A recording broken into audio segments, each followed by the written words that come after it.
here. Just in the split, that's why you run the railroad, I guess, right? Well, I kind of. You and the Swiss, okay. All right. It's, looks like 6:02, and I'm going to call this Shenandoah County School Board work session to order. And we are going to begin it with a closed session. I'm going to ask for a recommendation from the superintendent. Thank you. I recommend the School Board of Shenandoah County convene a closed meeting under the Virginia Freedom of Information Act in order to consult with legal counsel employed or retained by Shenandoah County Public Schools regarding specific legal matters requiring the provision of legal advice by such counsel under Virginia Code 2.2-3711A28. Do I hear a motion to that order? Mr. Chair, I move that the School Board of Shenandoah County convene a closed meeting under the Virginia Freedom of Information Act in order to consult with legal counsel employed or retained by Shenandoah County Public Schools regarding specific legal matters requiring the provision of legal advice by such counsel under Virginia Code 2.2-3711A28. Do I hear a second? Mrs. Rutz seconds the motion made by Mr. Gutschall. All in favor, please signify by saying aye. Aye. Opposed? Motion's carried. Before we break into closed session, our goal is to reconvene an open session at 6:30. And I would also like the clerks to take notice that all 6 members of the school board are indeed present. So we will convene, what do you suggest? Right back here. Okay.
Plenty, you're good. Push me out of your way. So all the school board members being reassembled, I am going to call this meeting back into session. It's not 6:30, it's 7:20. We apologize to those who have been waiting, but we had a interesting discussion in closed session that had to do with the legal aspects of gender identity policy. And it's a difficult subject, and I think you all probably would understand why we took some time. We'd like to acknowledge and recognize Attorney Daniel Rose from Litton Sype, who has helped us through some of these topics, and appreciate his expertise. And with that, I'm going to ask that the school board members certify by roll call vote. Wait, we need a motion Oh, to reconvene. to reconvene in open motion, in open session? I move to Okay. reconvene in open session. Second? Second. All in favor, say aye. Aye. Opposed? Second. Tom Street. Thank you. The Shenandoah County School Board certifies by roll call vote that to the best of each member's knowledge, only public business matters lawfully exempted from open meeting requirements by Virginia law were discussed in the closed meeting to which this certification resolution applies. And only such public business matters as were identified in the motion convening the closed meeting were heard, discussed, or considered by the Shenandoah County School Board. Each member responds, "I so certify" when called. Mr. Street, I so certify. Ms. Carlenio, I so certify. Mr. Gutschall, I so certify. Ms. Roots, I so certify. Mr. Ricker, I so certify. and Mr. Bartlett. I so certify. Next on the agenda is for us to approve the agenda as presented. And we have a dilemma here, and so I want to get the sense of the board before we go on. We have two massive things we're going to be talking about here. One is the issue that we just discussed, which is the transgender policy, and the other is the budget, which is rolling right along, and which the school board writ large has had little to say on the matter thus far. So both of these are important topics, and we have a hard stop in 8 minutes, and at that point we're going to allow public discussion, and it looks like that won't maybe take so long. And if that's the case, then we'll be able to go back and use whatever time we need for the rest of the evening for those two topics. So with 8 minutes until a hard stop, I'm wondering if we should, Madam Superintendent, do you think there's any introduction or whatever we could have to the budget discussions we had later, since we're going to lead into public or is it the sense of the board that we have a few more or a few comments about the gender policy so that we can start that later? It seems to me, even though there's only a few minutes, we should probably have some discussion or a scene setting for the budget. So I think for the next 7 minutes, we would be able to get through 3.3 and 3.4. That's a great idea. Yeah. Okay. Then we can start the other two conversations after the Okay. public comment. So good. Those two agenda items, which Angie Stein will bring to our attention, we probably will have a chance to do those and get those done. Very, very wise. Is that indeed the consensus of the board? Is there anybody who has a problem with that? It's not Robert's rules here tonight, so unless anybody has an objection, we'll drive on with that. So, Angie, you're on. Do they need to approve the agenda? Motion to approve the agenda. Okay, so we need a motion to approve the agenda as we've modified with those two budget modifications. I move that we approve the agenda as presented With modification, just with the modifications that we're going to move on to 3.3 and 3. 3.3 and 3.4. Great. Thank you, Mr. Rickard. That is a motion. I And second. Mrs. Rutz seconds that motion. All in favor, say aye. Aye. Opposed? Okay. Now I have 5 minutes. There you go. All right, so the first one, 3.3, is basically a housekeeping request. But during COVID, Shenandoah County Public Schools was awarded CARES funds, as you all are aware. And the purpose of these funds was to provide fast and direct economic aid to those negatively impacted by the pandemic. This included the school division. The funds are reimbursable and available over multiple fiscal years. And SCPS has obligated all the funds according to the guidance that have been provided by the federal government, but to date have not made final expenditures for those obligations. Therefore, this request is to increase the appropriation in the special budget for the remaining amount of $1,019,632.84 in those federal funds for reimbursement. Again, they have been obligated for various things, and Jen Proctor could answer to those if you were, wanted specifics. Next, the federal government also awarded localities with a separate amount of CARES funds for specific to the installation, repair, and/or maintenance of the division's HVAC system. The amount obligated but not spent due to ongoing projects and remaining for reimbursement is $11,304, and so that just requires some appropriation too. And then finally, we're awarded over multiple fiscal years federal funds that are subject to single audit. These are our title funds, and again, they are reconciled, and remaining for reimbursement is $554,627.06 that just needs to be appropriated And we'll be doing that. at your March meeting. Yeah, I needed to get that on the agenda here so that we could get it approved and then taken to the Board of Gotcha. Supervisors. Very good. Okay. Any questions on that? Are there any questions? Is there any hard stop on this money being spent? It's multiple fiscal years. There are hard stops, but again, we go under a single audit, and we have federal programs coordinator that takes care of all that. All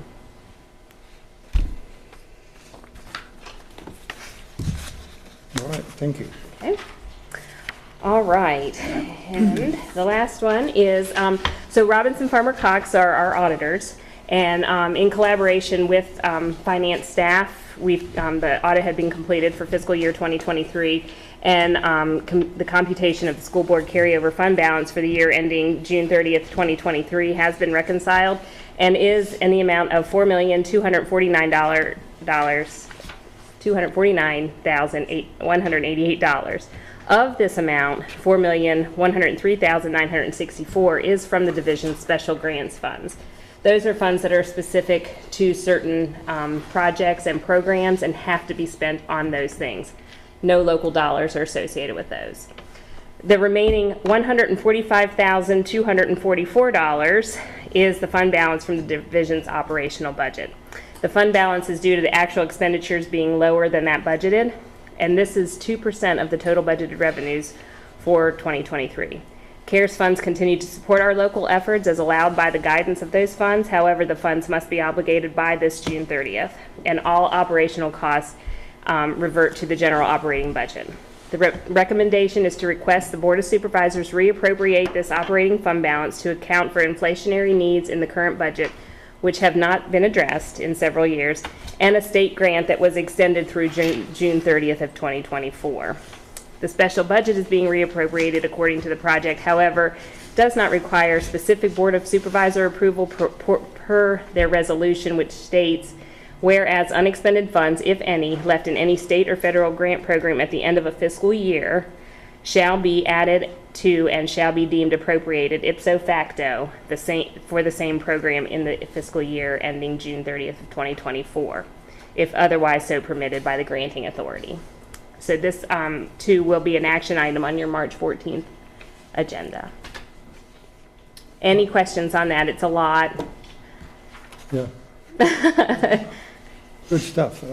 And Robinson Farmer Cox will be presenting for our informational agenda on March the 14th, the results of our fiscal year 2023 audit. Great. All right.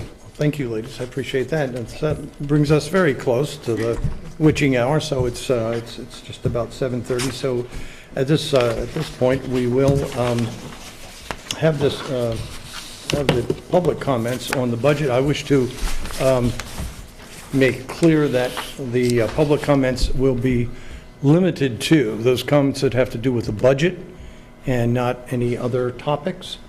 I close this one. No, I'm not closing. You're going to take a motion to recess before we can start the next meeting. I'm not hearing you. Motion to recess before we can start We this have to have a meeting. recess? Before we start the public Okay. hearing. Yep.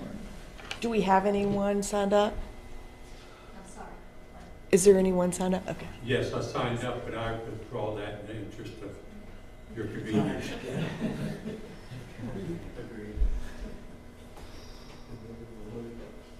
Okay, so if there's nobody here to speak, is there anybody here to speak? I second, So, it was an hour ago, I had something to say. You can just say it. so, Very simple. Recess is second, then vote on that, so we can recess out of the work session. And then we'll have to open the public hearing because it's a separate meeting. So we'll have to do the agenda for the public hearing. And so we'll have to do the call to order, the motion to approve the agenda for the public hearing. And then you'll be stating about the public hearing also. okay, so we have to go through, even though we don't have a speaker, okay. Make ice cream sundae difficult.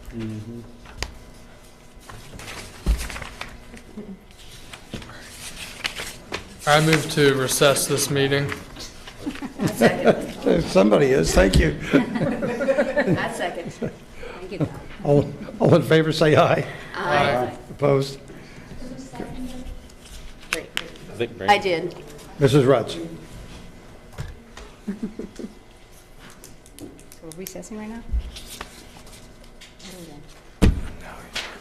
I guess.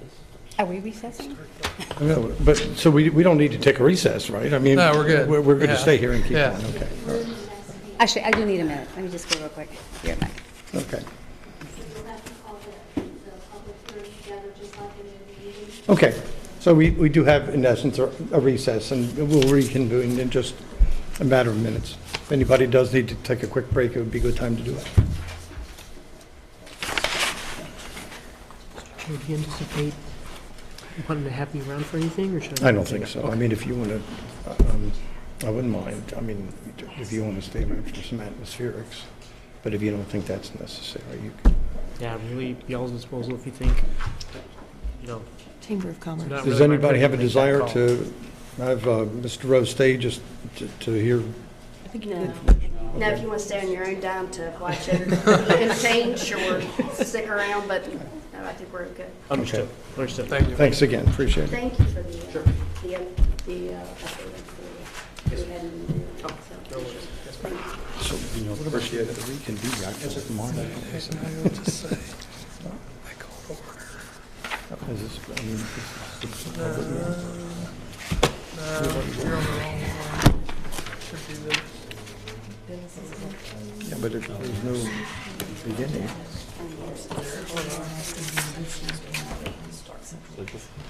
Here's the agenda. What? There it is, right there. Okay.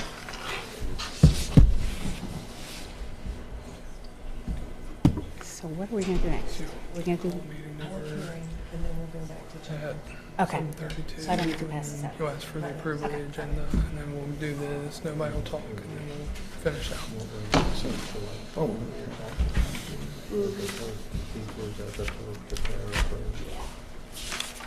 okay, so everybody has returned? Okay, so I now call the open meeting, the work session of Shenandoah County School Board at 7:35.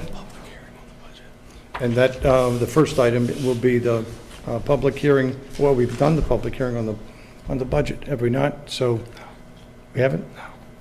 All right. So, I thought nobody was speaking. We still have to go through the motions. Still have to go through all that? Okay. All right. Sorry, folks. We'll explain what the public hearing is all about then. Public hearing, just talk to me. What? What?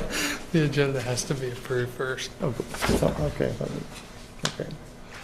All right, so 2.1 is the approval of the agenda. We only have 2 items that are on the schedule at this point. We do have a public hearing, and we'll go through we'll find out if there are indeed any speakers. And if not, then we'll move on to the 2 items that remain on the docket today. One being the discussion of the gender identity policy, and the other is the public hearing or the superintendent's proposed budget presentation. Did we adjourn the last meeting? Motion and second. I'd like to make a motion to approve the agenda as presented. Motion made by Mr. Gutschall. I'll second. Mr. Rickard seconds. All in favor, say aye. Aye. So in terms of the public hearing,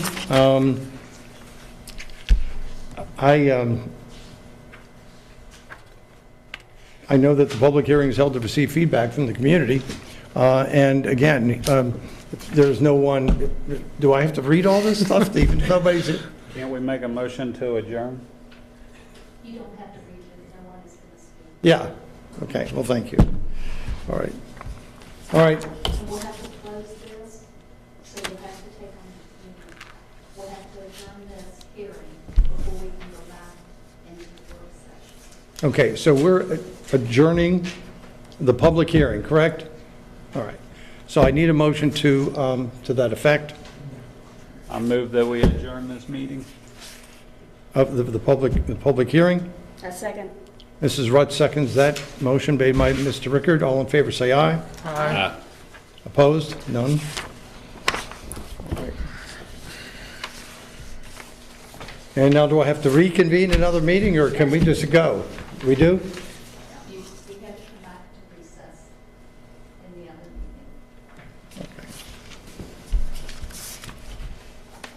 meeting. Okay, so,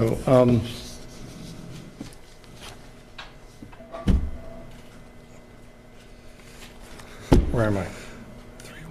Hmm? You need to make a motion to come back and, I move to reconvene from recess. Our work session? Yes, the work session. I move to reconvene our work session from recess. Second. All in favor, say aye. Aye. Opposed? So now we are in open session of our work session. We have 2 items that we do need to discuss as a school board, and the order that we have them listed here, the first is on the model policies that have to do with gender identity.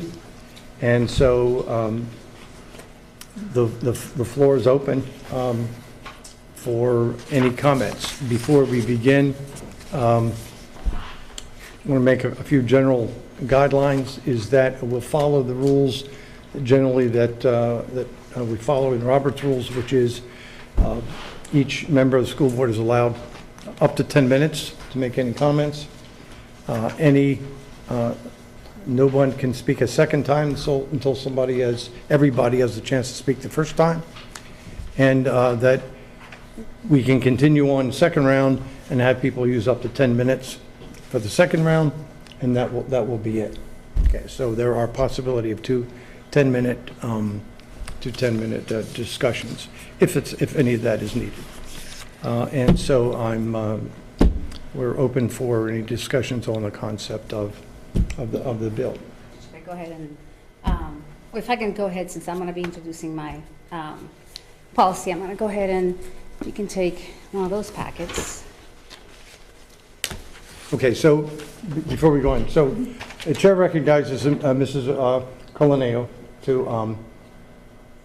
to give her presentation on this concept, and so I'm gonna wait she's- until everybody has, I think there's two documents. I'm gonna wait until everybody goes Okay. to start my time. And I can-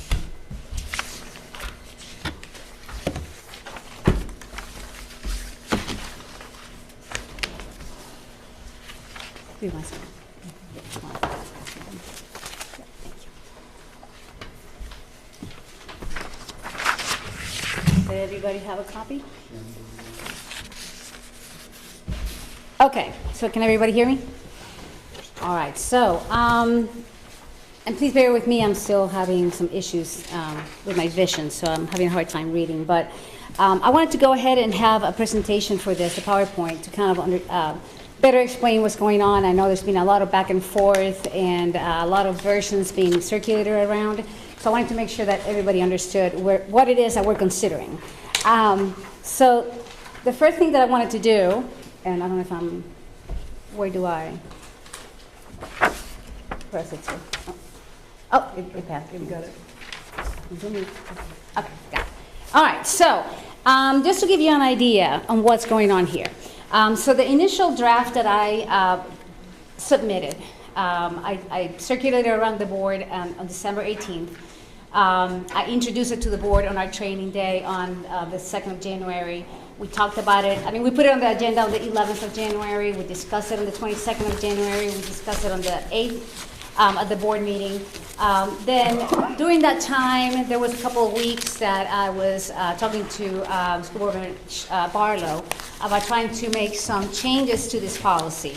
And what I did is, until the negotiations kind of ended, I had gone ahead and adopted a lot of the changes, which were mostly changes coming from the Youngkin. I had taken out a lot of stuff from the Youngkin that was superfluous or that was kind of confusing.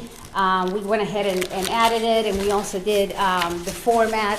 We made it more like the Youngkin. And that's what you'll see in that policy that went around with this presentation. And then a few days later, we have also the Barlow version, which I'm sure he's going to talk about, which he's unofficially circulated on the 24th. And just to kind of make, and I'll let him talk more about that, but basically what you're going to see, so there's not a whole lot of confusion, is the Barlow policy is basically the policy that I wrote and drafted and submitted on the 18th, but without certain provisions. And what we're going to do is we're going to go ahead and talk about some of those provisions as well. And I don't know where I'm supposed to be. Okay, there we go. All right, so the presentation for this summary, I'm going to first talk about some of the endorsements of this primary version that I submitted. And these are mostly done by well-experienced and recognized school board experts and lawyers. And I'm presenting those because I know Mr. Barlow also asked for me to present some of those in the presentation. And then I'll go ahead and talk about the differences between the Barlow version and why I think it's sufficient based on what I wrote. One of these endorsements, this is actually one of the newest ones that I have, is from Mr. Craig DeSouza. A lot of you know from him. He's the president of the Middle Resolution, and he stated that this document seems to protect everyone fairly, and the parent, the student, the teacher, the administrator, and any student who is struggling with their identity. As you know, the Middle Resolution is endorsed by Governor Youngkin, and it praises who praises the organization's sophistication and knowledge of education issues in Virginia. A lot of us are familiar with them because they were very instrumental in our campaigns and also going forward with what we're doing right now. The second endorsement comes from Ms. Sherry Story, who's the chairman of the School Board Member Alliance, which a lot of us are members of. And the SBMA is endorsed by Mr. Todd Gilbert, and I believe Dennis is the vice chair, if I'm not mistaken. It's a powerful network of conservative school board professionals working collaboratively to champion parental rights and prioritize academic achievement in our schools. Ms. Story said that this is an excellent document, nice work. I cannot see anything I would add or subtract. Excellent to have had Josh, who I will talk about, take a look at it. I pray everyone will be willing to sign it.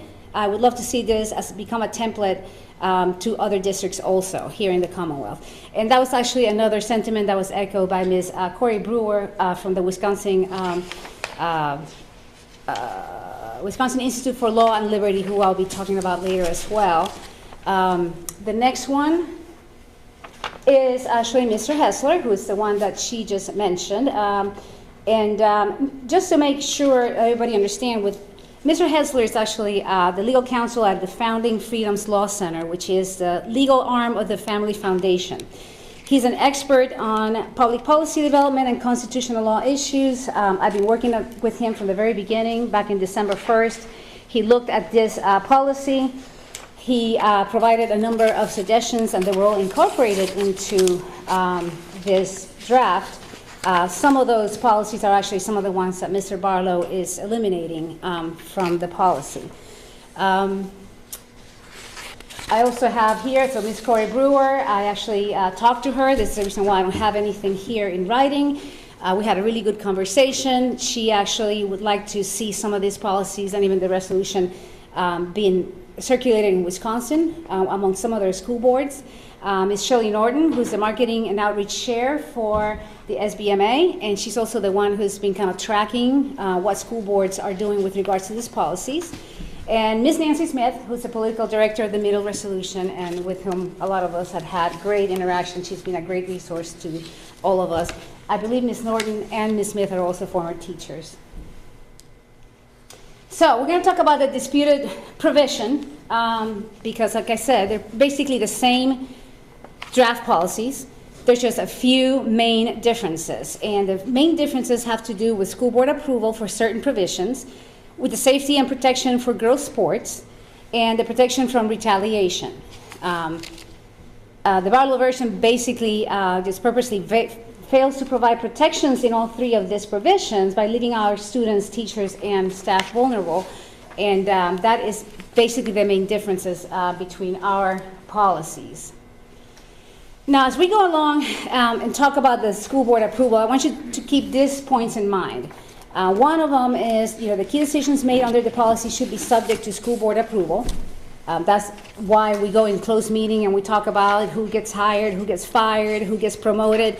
Those are things that the school board does Okay, as it is Gloria, already. we're on 11 minutes now. That'll be all for now. Thank you.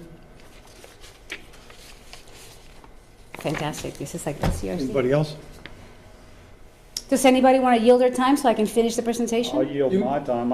Who came up with the 10 minutes? I mean, when you're presenting a draft policy, shouldn't you have more time? I mean, isn't that different than just official comment?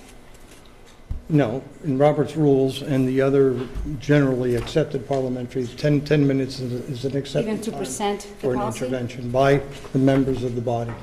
Okay, well, And as I stated earlier, you have another shot to finish up. It's just that as time wears on, other people on the board need to be able to but speak as well. if Mr. Rickard is yielding his time, I can actually use his. Well, then he has to be addressed first. And the second aspect of parliamentary procedure is you try to go one side then the other, one side then the other. Right, but you have to present one, and usually you have to allow the people who are presenting a policy to be able to present it and present what the differences I'm are. asking you to have a seat. If Mr. Rickard is actually. I'm waiting to call on the next person who wants to speak. Okay. Does any other school board member want to speak in opposition?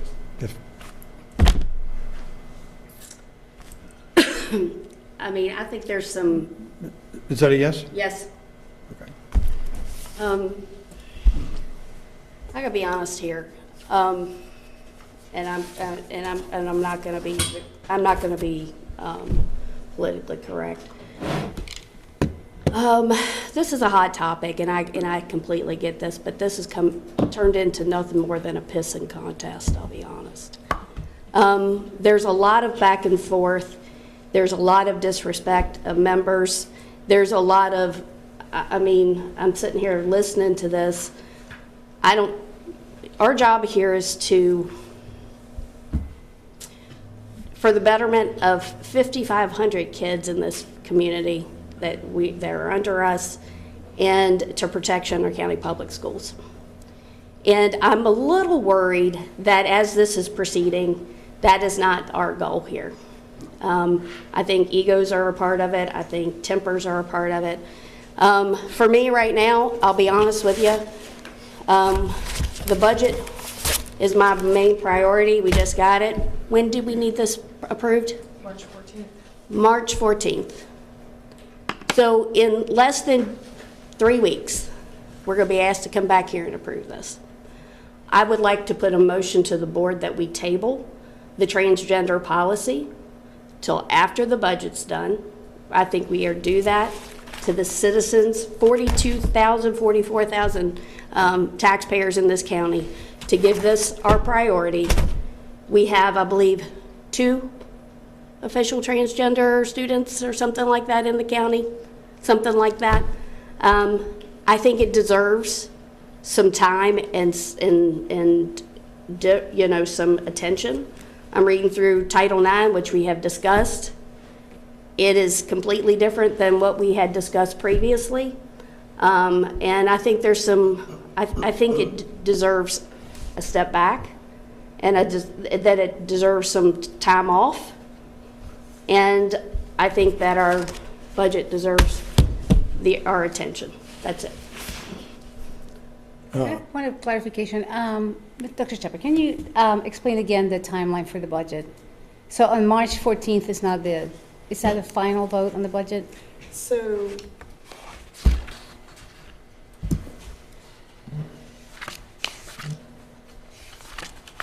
page 13 gives the timeline for the budget in your budget book. And March 14th is budget approval that we will forward to the Board of Supervisors on March the 19th. And there's some, just so you know, from experience, this whole we'll get a second bite of the apple, and once it goes there, we'll come back.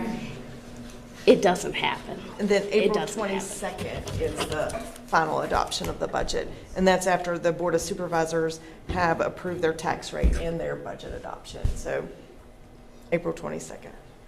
is the final.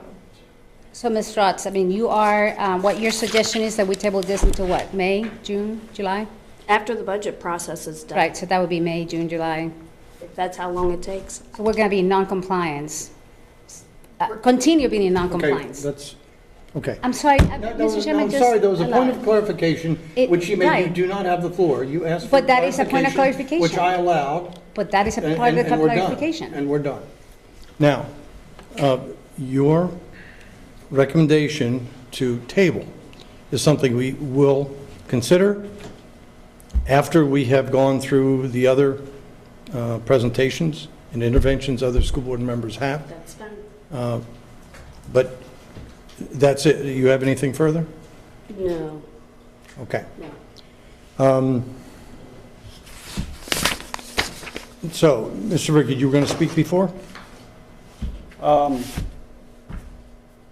You can yield your time, or you can use it. I'll yield my Or time you to can do Ms. both if you Carlania. want, if you want to speak and then. No, the I'll rest. yield my time to you. Okay, so I will continue then explaining what the draft policy is. We stopped at the school board approval, and I want everybody to keep in mind that we're talking about these points that we just mentioned here. The first one that we're talking about in school board approval, section 3A3, the only difference between our two versions is that it should be Superintendent of Shenandoah County Public Schools with the approval of the school board. Again, we do this for all this hiring and demotions and firings and all this stuff that we do. Why wouldn't we do it with regards to an administrator that is going to be speaking to the students with regards of these decisions of changing their gender? And in fact, I should tell that on the first draft, I had not included this provision because I personally don't think that this should be in the purview of the school system. And this was actually a compromise that Mr. Barlow and I had come to with that language about the approval, but then later on she changed his mind and took that out. That's the same thing with the school board approval with regards to the changing of the student's identity. I mean, we have school board approvals for a lot of the student discipline, which is, I believe, even less important than this life-changing decision that we're going to be making. So that's why I think the school board should have an approval of this. As it is right now, written in the Young Teen policies, nobody has any overview. Pretty much the the schools can decide, and every school can have their own different set of criteria. The next one's going to be the safety for girls sports. We see this all the time. We saw it this week where in Massachusetts a male student actually harmed some girls while they were playing. So we see this all the time. So I believe it is our duty to protect our girls that are playing sports. Both the Youngkin and Barlow versions are a little bit vague and incomplete in this sport. And we did have a legal session right now, and the question is, with regards to Title IX, I actually believe, and we're going to get the legal definition on this, that my version is actually compliant with Title IX when it allows for girls to participate in boys' sports, which Youngkin actually does not allow that right now. Paragraphs H1, 2, and 3, truth of the matter is they go to the same thing, so they're either going to fail or they're going to stand together.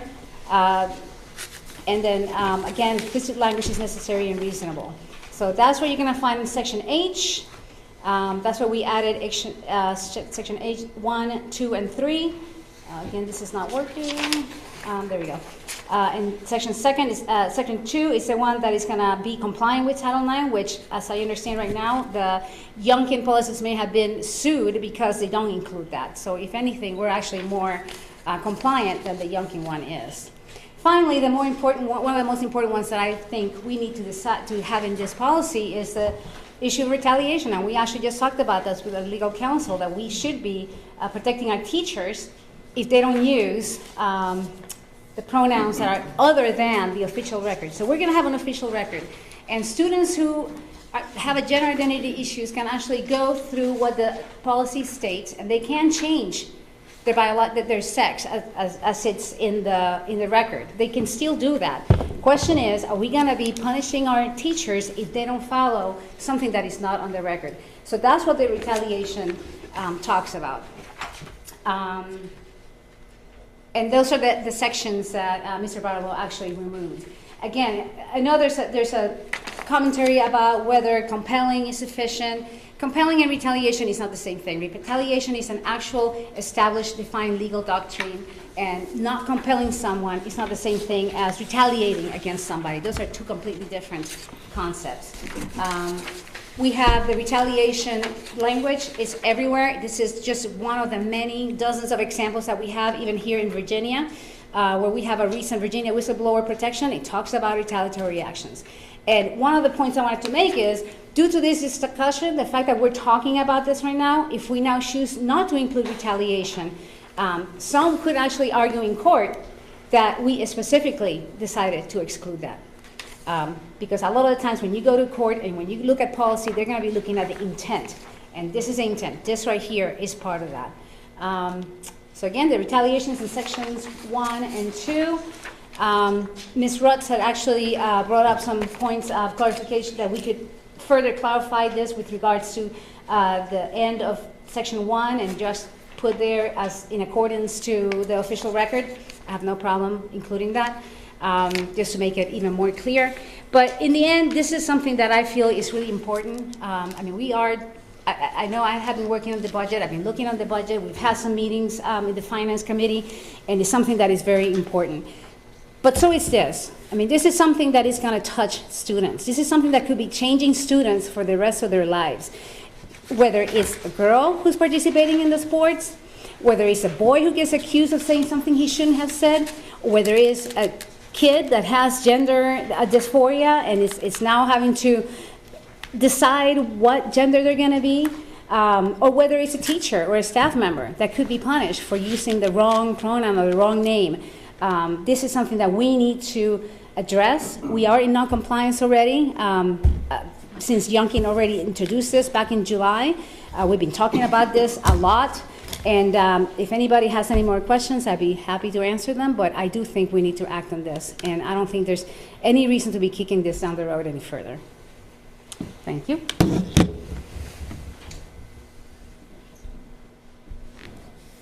Any other comments from school board members?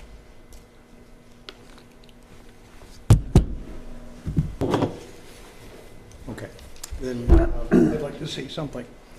I applaud the Youngkin administration for coming up with this policy.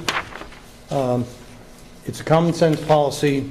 It addresses a lot of the issues that were facing us under the Northam policy and which we didn't adhere to for the simple reason that they were going to cause problems that could have resulted in students being harmed.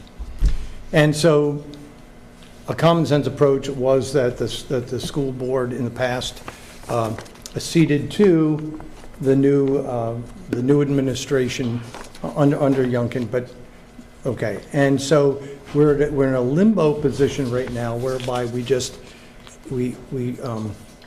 find ourselves under the code. And the code is very succinct.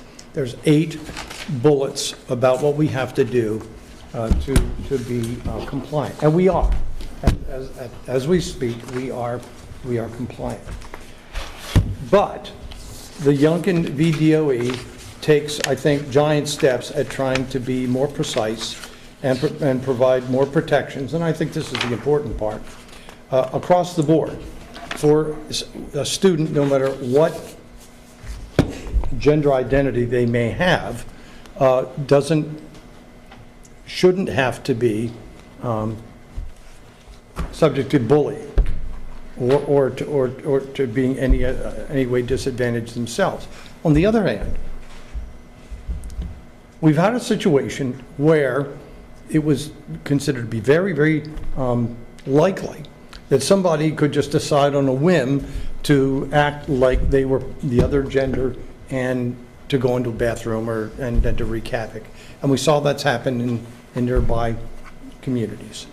And we all knew we were at risk for that kind of stuff happening in our own schools and for people to kind of play games with this in a political way or even to change things on a day-by-day basis, by which basically it kind of throws the school system into turmoil.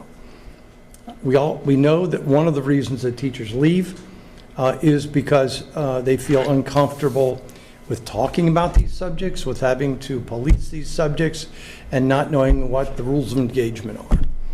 And so this whole issue has caused major problems.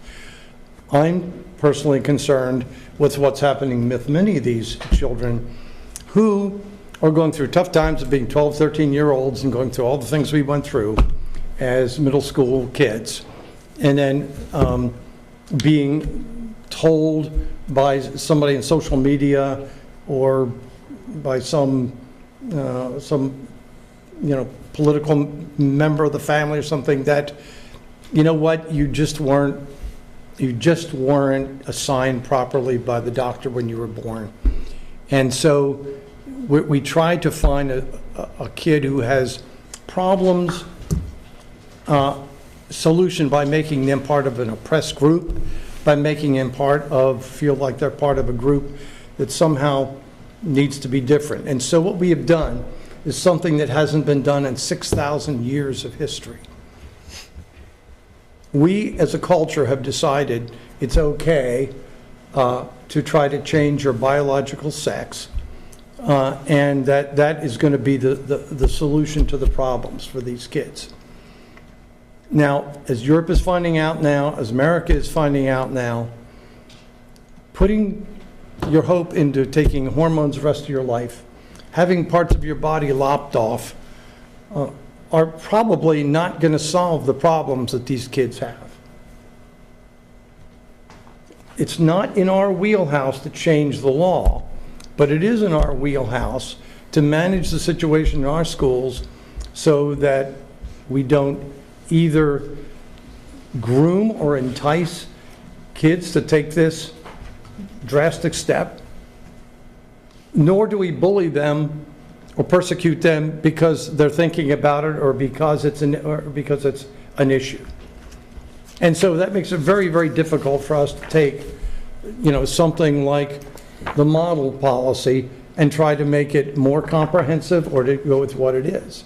I like what the governor has done. I like the VDOE.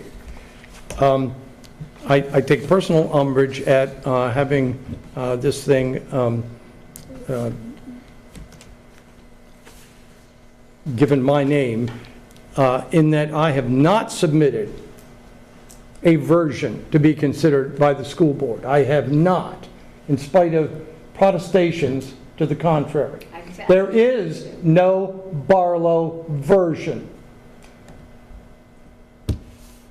There is no Barlow version. Let me tell you what happened. In order to come to agreement on the various issues that we would have in developing our own comprehensive version of this, Mrs. Carlinio and myself decided to meet several times and to see if we could close the gap between those concepts. And we did. We met 2 different times, 2 hours apiece, and some ideas I liked and acceded to that Mrs. Carlinio put forth. I put forth 3 concepts I thought would make sense to make the identity, the new gender identity for students, a little higher of a bar so that they wouldn't do it on a whim or their parents wouldn't do it on a whim. We were working through those kind of compromises. I'm told I shouldn't be talking about this, but in my career at the State Department, Defense Department, JMU, Princeton, I have worked at creating documents like this for countries around the world, for agencies, okay? And nobody's ever said that I plagiarized because I took something out of a document. That would make law by doing that one, by the way. Or by trying to make it better by trying to talk about what was in it. There's only one person around this table who has a version that's been up there since mid-January, and it's not me. So all I wanted to do, and still want to do, is to close the gaps that exist between those 2 versions, or perhaps you default to the safer but not as comprehensive version of the Youngkin. Now, if we want to do that, and I like trying it, it means, sticking our noses out a little bit, maybe taking a chance on extra litigation coming our way. I'm ready to do that, but it needs to pass muster first. It needs to meet the legal hurdles and common sense boundaries of treating these kids humanely and equally and giving them the protections as we do it. It's not easy. It's not easy. But it gets harder when we say that one person who's working is purposely failing to provide protections.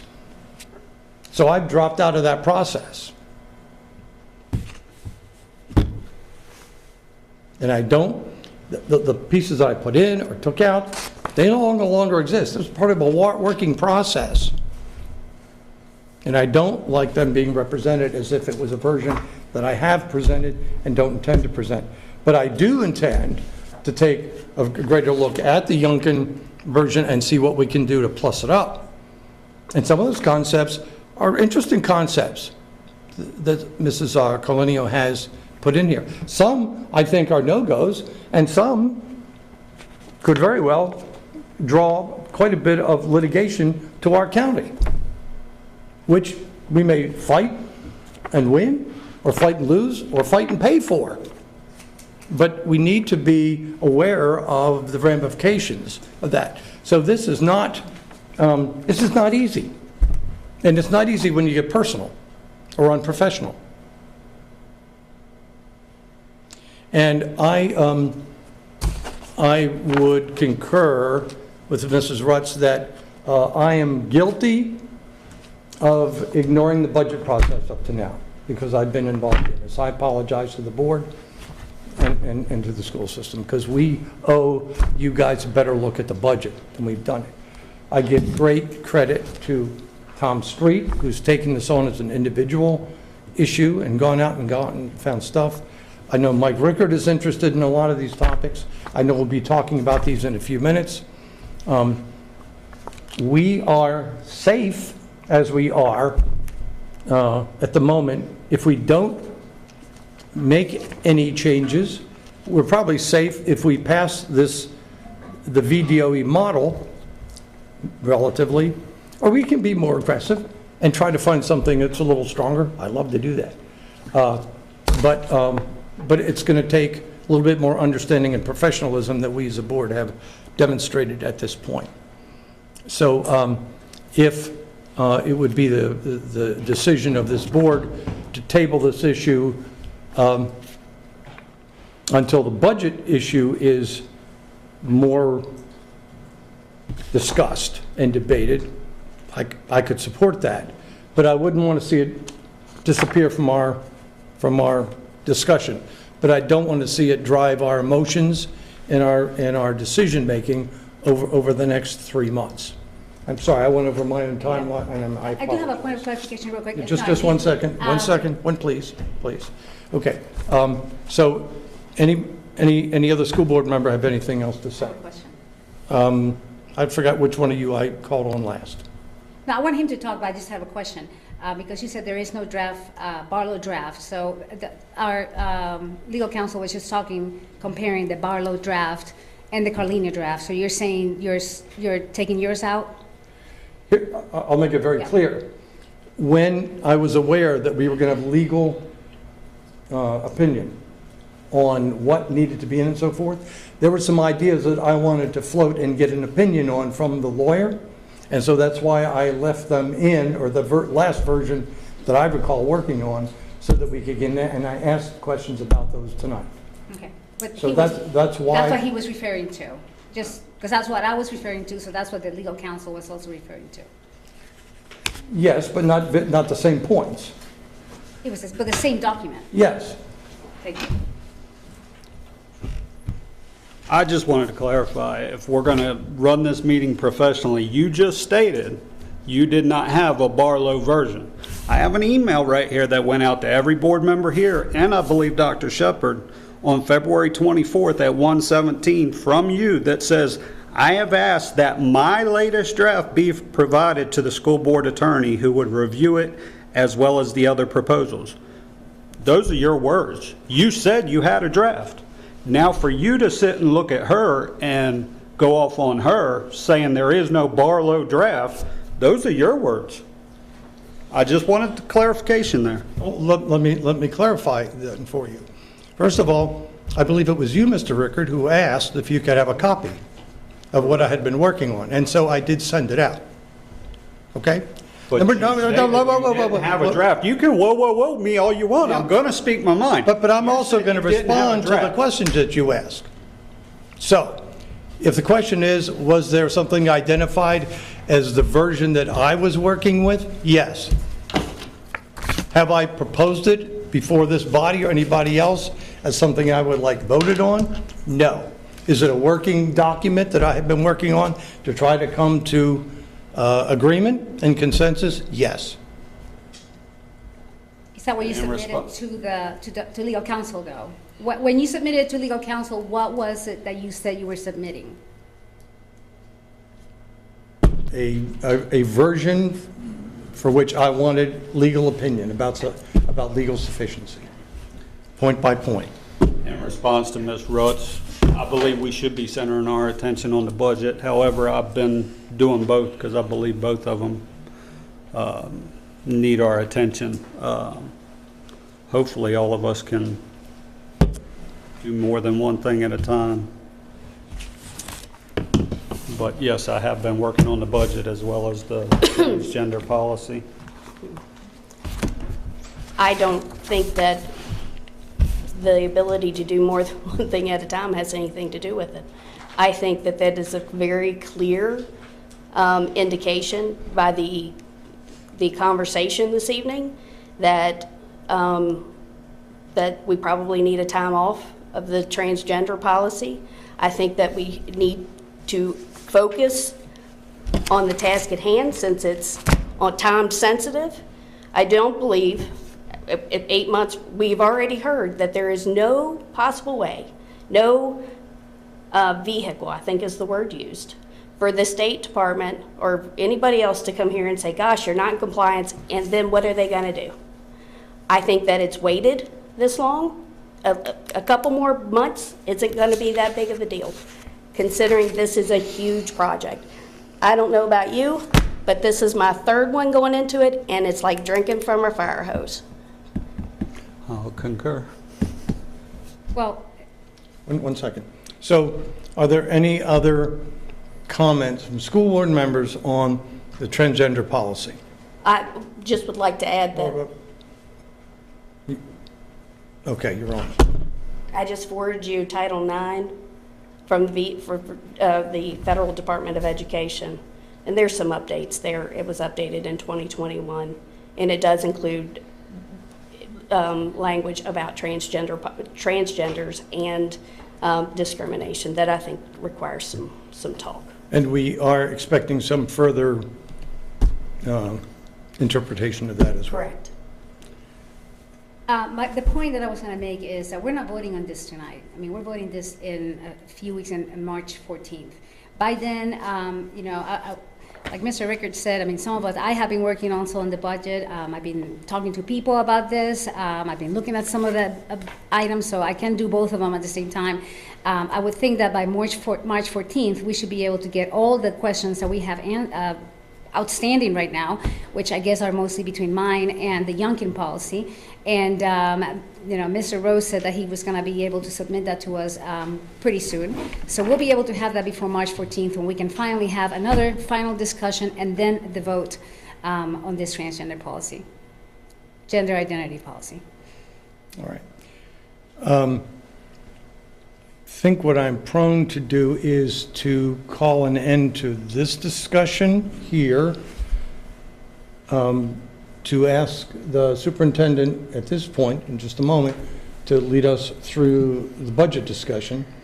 And then at the conclusion of that, I think we should decide or have a consensus vote on the timeline for the gender identity policy and see if there is sufficient will to postpone past the March 14th meeting for a decision. Does that afford, does anybody has any objection to that set of procedures for the remainder of the meeting?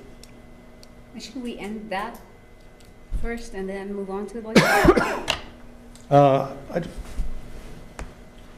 The only thing I was thinking was there might be some aspects of the budget, as we discussed, that would kind of help us make our minds up on that. So we're going to be here at that moment anyway. So I'm recommending that we wait till what we would to the conclusion before we decide whether we want or need an extension of time to consider the transgender policy. Then at that point, you're going to do a motion based on what, I mean, you're going to follow up on her motion, we're going to discuss it, and then debate it? I think, I mean, I could ask for consensus in a work session, but I think it might be easier to have a I mean, we'll be here till late, but we're going to be here late anyway, so that's fine. So that's fine, that's fine. Madam Superintendent, if you're ready, and you can take us on the merry chase through the land of budget. So, a little levity here. This is my favorite time of year, budget season. So tonight I'm going to present, and my comrade to my right will present our fiscal year 2025 proposed budget. I'm going to lead you through this. I've put tabs at each of your places so that if you wanted to tab a particular section, you would be able to do that. You will notice that my budget book is already fairly well tabbed. So I will lead you through the budget book and then entertain any questions afterwards. But you will notice that there are 4 sections to the budget book. There's the executive summary, the organizational section, the financial section, and the informational section. And if you do not have them, there are copies of the budget book over here on the desk if you would like to grab them. You will notice as you thumb through the budget book that there are repetitions in the budget book, and that is purposeful. If we wanted to submit this book for consideration for an award, then it meets those requirements for that award. So it's no other reasoning other than that. You will notice that you have seen most of this information previously. There are 3 major updates this evening. You will notice that we have a bit of increased state revenue in the House of Delegates and the Senate proposal, which we have included in this budget book. You will notice that our local ask has decreased by about $1.5 million, $1.6 million, and you will notice that there's a CIP reduction. On page 3 of the budget book, there is a table of contents that will help you work your way through this budget book in your spare time. So if you turn to page 7, you will notice that it lists the school board members and their districts and their term of office. And if you scroll through, this section, it'll talk about our school administration, our division administration. It'll again go over our mission, vision, and goals, which you have heard over the last couple of meetings. And you will, on page 13, as discussed earlier, you will see a timeline. Page 14, I'm going to bring particular attention to page 14. You have heard previously that we really have 5 funds that we really work with here in the school division. We have our operating fund, our special budgets, capital projects, food service, which is self-funded, and then our county technology services. And there's just a brief explanation of those.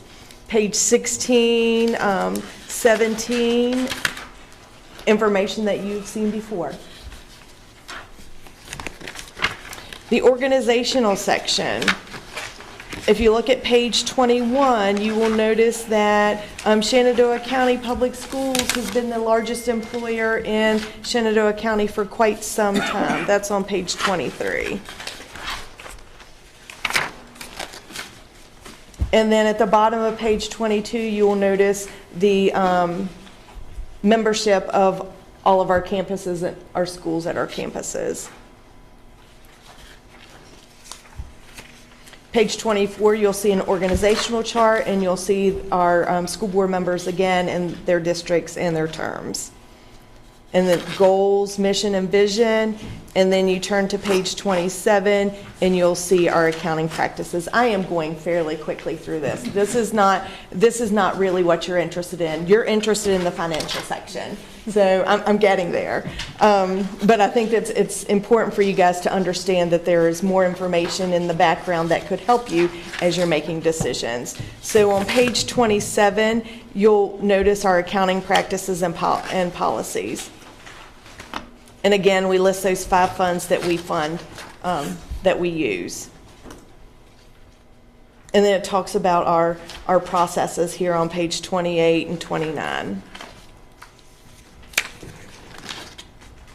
How come we don't have a Fund 4? Let me speak to that. So Fund 4 is usually reserved for like a fleet management fund, specific funds. We follow under the Uniform Chart of Accounts. That's under the Commonwealth of Virginia and the Auditor of Public Accounts. And so they tell you what each fund could represent. We don't have fleet management fund. Gotcha. So then I am going to flip to page 35, which is the financial section, which is where you'll probably want to start using your tabs to start, documenting where you want to look at your information. So our total operating budget for fiscal year 24 was just shy of $80 million. And then our proposed fiscal year 25 budget would be $86,433,261.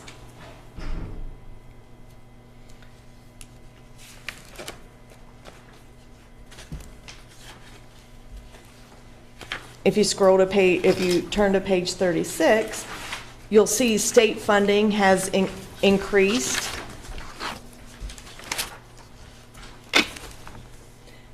by the amount of $2,991,396. And Ms. Stein, that was the House The House version, yes. which is a little less than the Senate version. At some point over the next couple of weeks, they'll come to some form of agreement, and then the governor will need to sign off on that. So on page 36, you will notice that, that's our increase. But remember, our local composite index increased by almost 4%, so it was about 3.96%, which means that our locality has an ability to pay. So we actually are funded $1.9 million less in state funds for this fiscal year than we would have been had our local composite index stayed at what it was last year, which was 0.3852.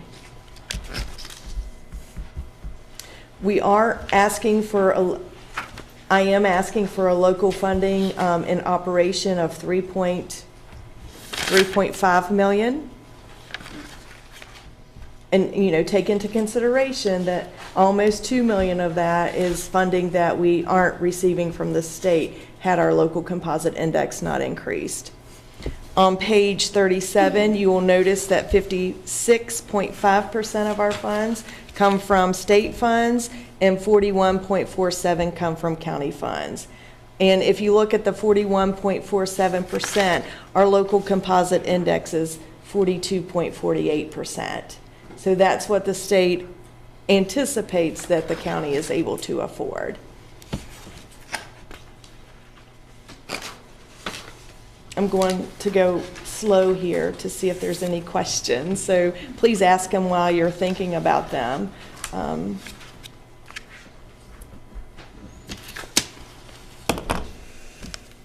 Page 38 are the revenue trends. This is the money that we anticipate to get from all of our revenue sources.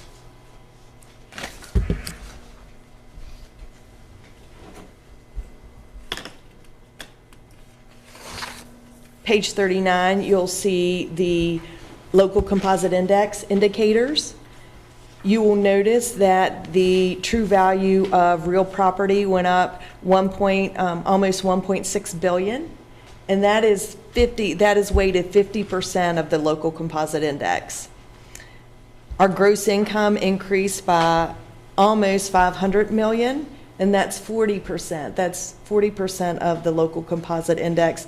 And then our taxable retail sales increased by almost 55 million, which is 10% of that formula. So you will notice in all three indicators of the local composite index, we increased. And if you look at the chart below that graph, you'll notice that we compared ourselves to the surrounding divisions, and there were three counties that increased near us this year. Rockingham increased by 6.7%. Shenandoah County increased by 3.96%, and then Page County by 1.9%. Warren was 1.3%, not quite as much.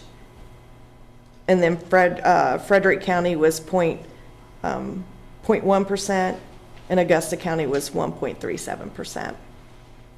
So the LCI for this fiscal year from the state, 62 divisions increased, 62 divisions decreased, and the remainder there were no change or they were capped.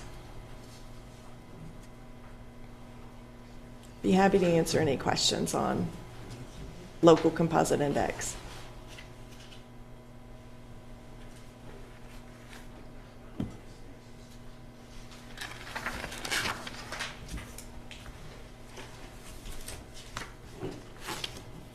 So then on page 40, you'll see the expenditures. And you've seen this chart before. About 76% of our funds are spent on instruction. So that's one way to look at it.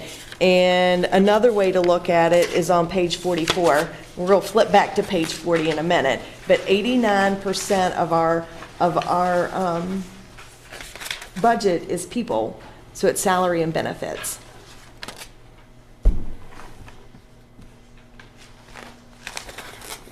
So if you flip back to page 40, you'll notice that there are several of the funds that are underlined: instruction, administration, attendance and health, pupil transportation, operation and maintenance, food service and other non-instructional operations, and technology. Previously, our Board of Supervisors had requested categorical funding, and those are the categories that we would use, are the ones that are underlined.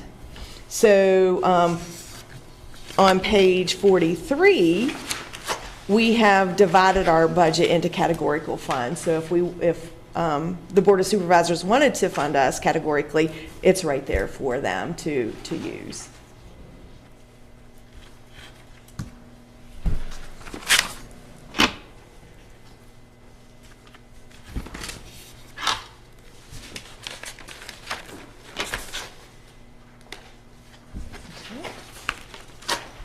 So page 45 are the highlights of our budget initiatives. Yes.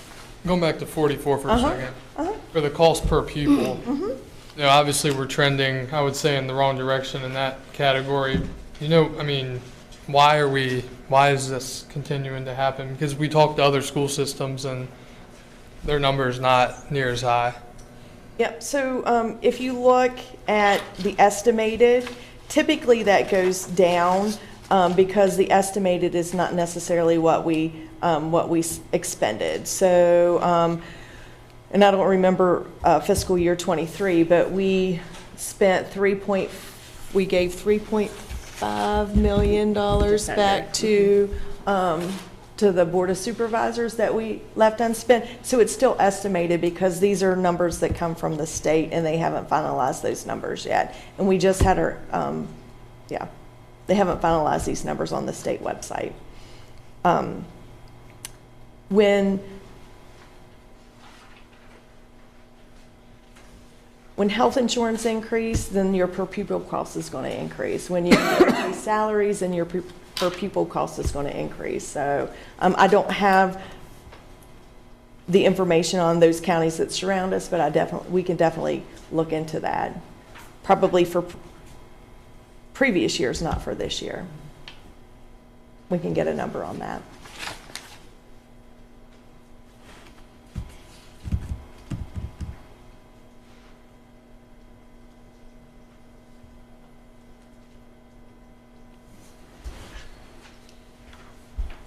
So on page 45, highlights of the budget initiative, you'll notice that $733,000 will go to, I'm recommending for a reading specialist to meet the VLA, Virginia Literacy Act requirement, 2 elementary school teachers to reduce class size.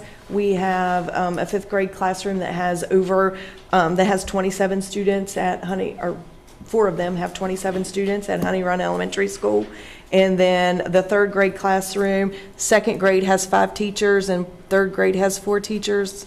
We have to stay under 23. I'm Yes. not exactly sure but we're at 23 right now, so. Yeah. And our 2nd grade class has more teachers than our 3rd grade class, so could be 4, could be 5, but absolutely. I have a question. For the reading specialist, wasn't there a Youngkin program that was going to be giving funds for that or not? Yeah. Yes. So That's separate from this? included in, Oh, that's in our included. state Okay. revenue. Yes. Okay. Yes. So that's already allocated for that? Yes. Okay. But it's still a position we have to include. Okay. Yes. All right, got it. 2 paraprofessionals for students with disabilities that serve as one-on-one. 2 van drivers for students with disabilities. Our occupational therapy, physical therapy teacher position was funded by Claude Moore. We added that program at Triplet Tech last year, so we need to fund the position for this year.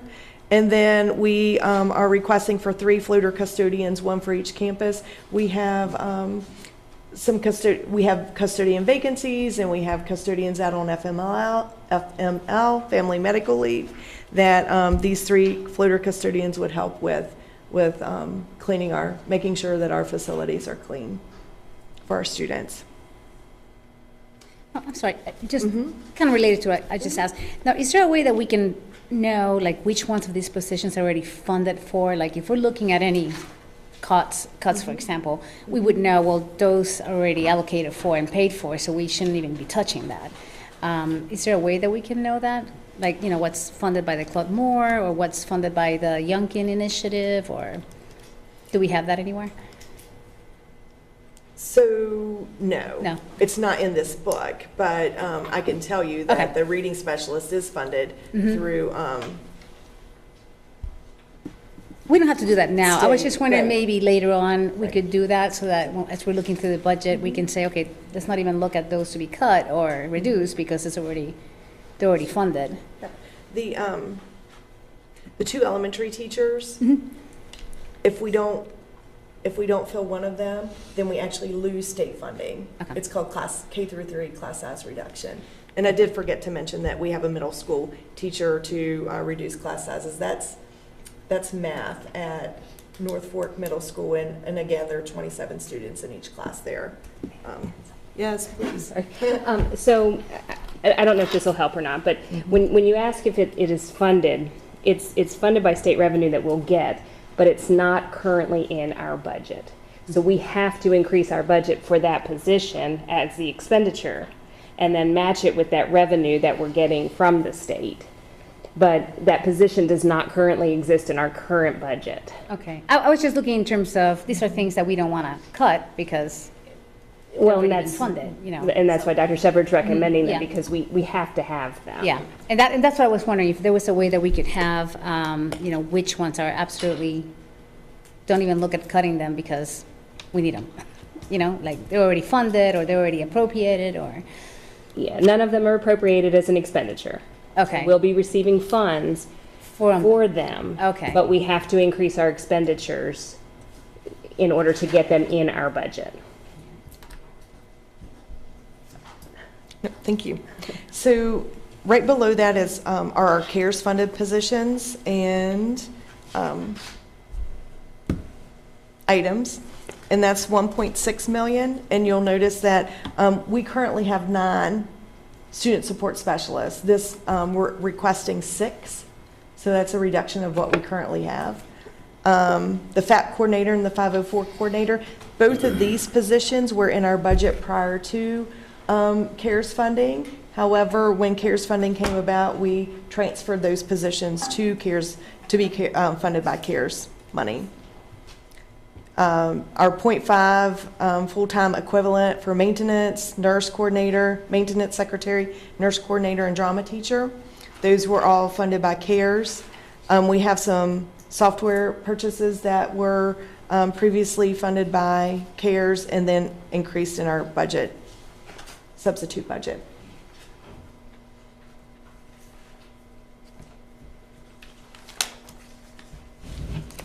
At the bottom, increase in driver's ed pay. We increased our pay for our teachers for after-school activities or summer work to $35 an hour a couple of years ago, and we did not increase our driver's ed instructor pay. So we would like to remedy that with $50,000. And I believe that driver's ed pay has not been looked at for quite some time. 16 years. 16 years, Mr. Street says. Can I make a comment? Certainly. I am proud that we do offer driver's ed, that we take that burden off, that financial burden off families, that they have to do it privately. Don't we still have to pay, and there's still a fee? There is a fee, but it doesn't cover Right. the whole cost.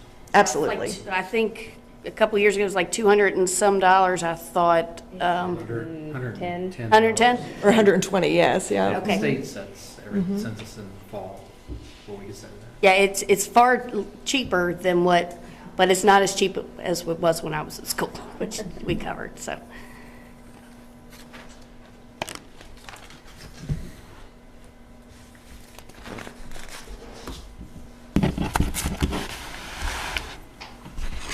If you turn to page 46, you will notice that the capital funding, and I'm going to hand these out now. There'll be a couple of places we'll see this in our budget book, but we went from 5.2 $9 million to $3.9 million on our capital. And you will notice on this sheet here, what is in maybe like an orange color is what we had proposed initially, and then we revised it, which is in a light pink color. So you can go down through there and see what's been modified.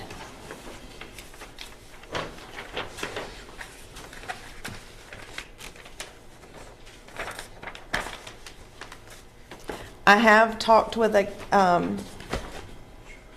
county administrator and on capital projects, and I think they are considering, it's not a done deal, but considering $2.5 million. Funding capital for $2.5 million. So we'll still have some work to do if that is indeed the case.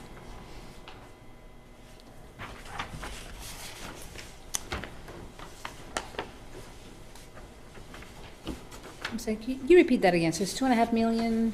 Is what from- the county administrator has indicated. Okay. There's been conversation around. We're at 3.9. So that would be another 1.4 million. What you're saying is, in this column is what was proposed, and this is the current. Yeah, the yellow or adjusted. orange color was what was originally proposed, and then the pink column is what we've revised it to. So you can scroll down there. Now, if the county does fund us at 2.5 million, we'll need to go, 2.5, we'll need to go back and do some more revisions. And again, your eyes immediately go to the school buses, of Yes. course. Yep. Mine went to the stadium lighting at the schools. That, they're relatively big fun, big project, and I reached out because that's what I do for a living, and I can still readily get all the lamps and the ballasts, and I mean, just for example, Central High School, their football and baseball fields, we could we could rebuild every light they have existing. Material cost alone is only $14,000. We're talking about doing a retro of $210,000. So I mean, retro, for people that don't do electrical work, you're just replacing the light that's there with an LED or something more cost efficient. But like I said, you could re-lamp and re-ballast every light there, which is leaving the housing, replacing with a brand new bulb, brand new ballast. The material cost is only $14,000. I could figure up the labor cost if you wanted me to. But you can see the stark difference between $210,000 and a couple electricians with a bucket truck out there for a week re-lamping and re-ballasting them all.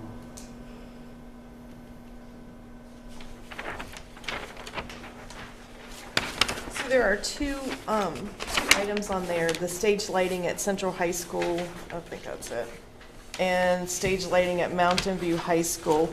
Those move to another year. Those could possibly be done, funded by a grant that we received. So Mr. Hensley and I are meeting with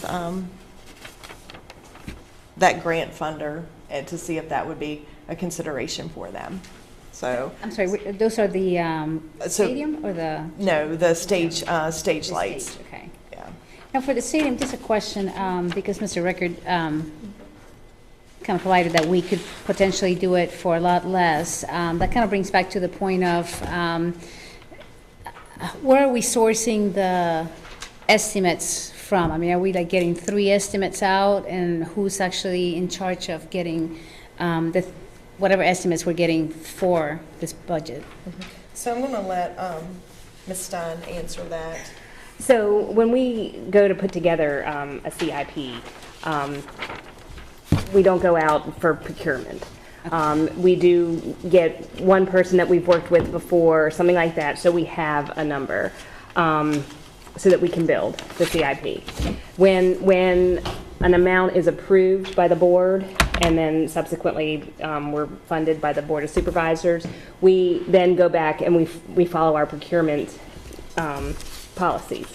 So if in this case, it's over $210,000, so we're going to have to go out for an RFP or an ITB, an invitation to bid or a request for proposal, at which time we will obtain 3-4 quotes or more if we actually have to go out for bid, like a sealed bid or something like that.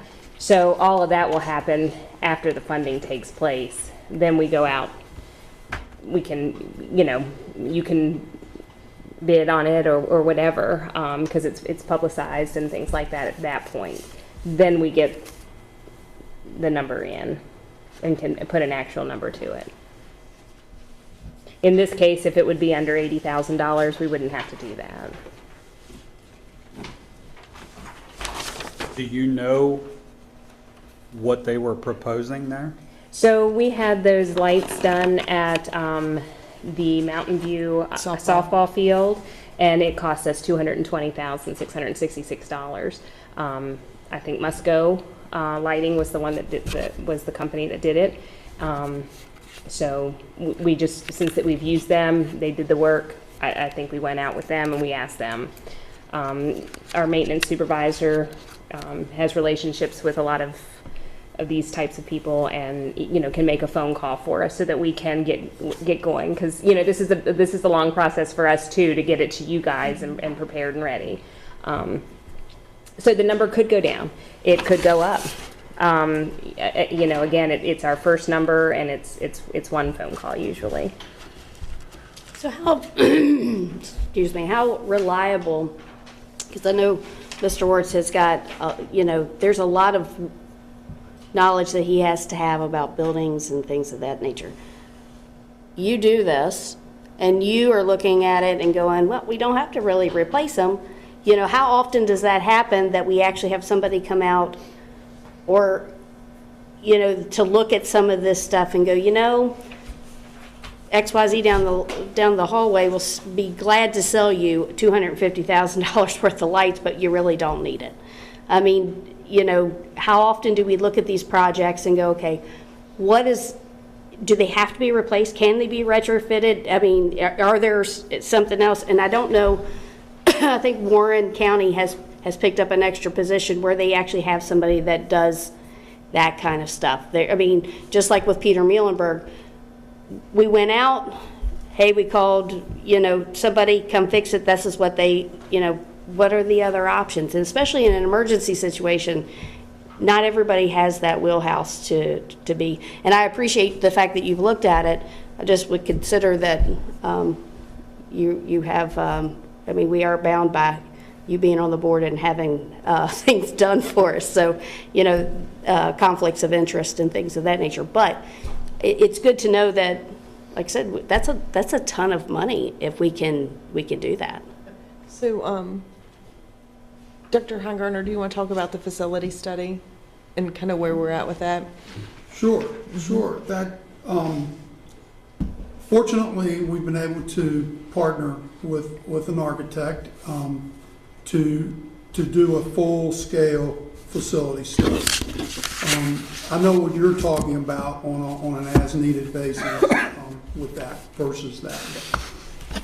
The facility study should get us, the goal is to get us a baseline for all of these types of things. And I especially included and asked them to include our outdoor athletic facilities, which haven't been touched for 25 or 30 years. So that's going to be a nice baseline to find out, the intricacies of a lot of these parts and a lot of the facilities that we have. I will tell you what Danny typically does with this particular case. Oftentimes the things are so old they don't make the replacements for them anymore, and so that causes, a good example is our door locks. That's a perfect example. Clocks. When we replace the door locks in the school buildings, in the classrooms, we will save the hardware for years because that's the only hardware we have to fix the ones that break, because they haven't been updated in so long. So a lot of times that drives up the cost of things, because you can't, it's just not, you just don't go to a store and get it. It's different switches, or it's different parts that need to go together. It's just not, it's so old, it needs to be replaced. And that's one reason why he's looking at Strasburg and Central's, because I think Mountain Views is the newer type of light. So we think it will last longer. But so I don't know the details of it. Danny does, but I know that's a lot of the information that he's given me when it comes to these types of things. I know they have shelves of locks over there, because you can't buy the parts anymore. When a door lock breaks in a school, we've got to go get the parts. And I would just like to clarify what you were saying. I have not personally been out to meet with Danny and look at these lights in person. My only point of reference is going to the actual games. But I did request the information of what the wattage was, what type lighting we were looking at, the numbers, so that I could compile this list. I mean, to give you an example, one place alone, we use 1,500 watt metal halide lamps in those poles. One place I reached out to alone has 283 of those lamps in stock right now if we needed them. So there again, if we're just rebuilding lights, making them LED, we can get the lamps and the ballast readily available. So I mean, anybody that knows me knows I'm very much into our sports, so I would not take money away from it, but if it's not needed, if it's not an emergency, I would say we either allocate that money somewhere else or cut it from the budget.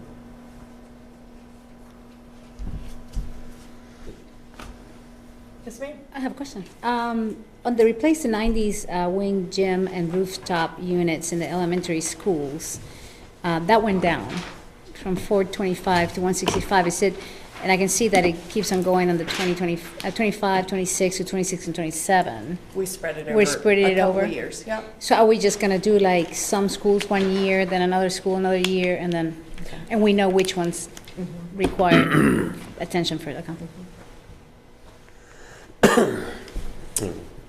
Yes, sir. Back to what Mike was saying, I guess I'm kind of a little confused, because when I did talk to Mr. Wertz, you know, I've been told that you can't get them, so I guess, you know, I'm kind of confused, because other people say you can't get the parts, you can't, you're being forced to go to LED. So I don't know the truth. I can tell you right now that I can go online right now and show you one place alone has 283 of those lamps that we could order right now at a cost of $50 each. The ballast, right now they have 92 in stock with a 3-year warranty. Those are $185 a piece. So I mean, we do this every day. Yeah, and it, obviously common sense is maybe, you know, it should be looked into. I mean, That was why that was one of my points of looking into, is because that's what I do on a daily basis. And that, being that I'm in Northern Virginia, DC, and Maryland, therefore I haven't been able to make it out here in time to meet with Danny. I need to make that a priority. yeah, did he, when I talked to him, did he say anything to you about staging, that Central needed to be done prior, but then we could stage the other two that weren't as bad, or we still, or did he? So I noticed you want to do two. I noticed the two schools. Yep, some of the schools, some of the projects we did that on, staging like the roofs at the 90s wings, rooftop units, I think is. But I mean, we did it on some, but not on all. Yep, and that's how we got down to 3.9 million. But I was just curious. When I talked to him, he was okay to stage them. But I noticed here you got Central and Strasburg are both on the list here, right? Or correct me if I'm wrong. Do you guys remember the conversation?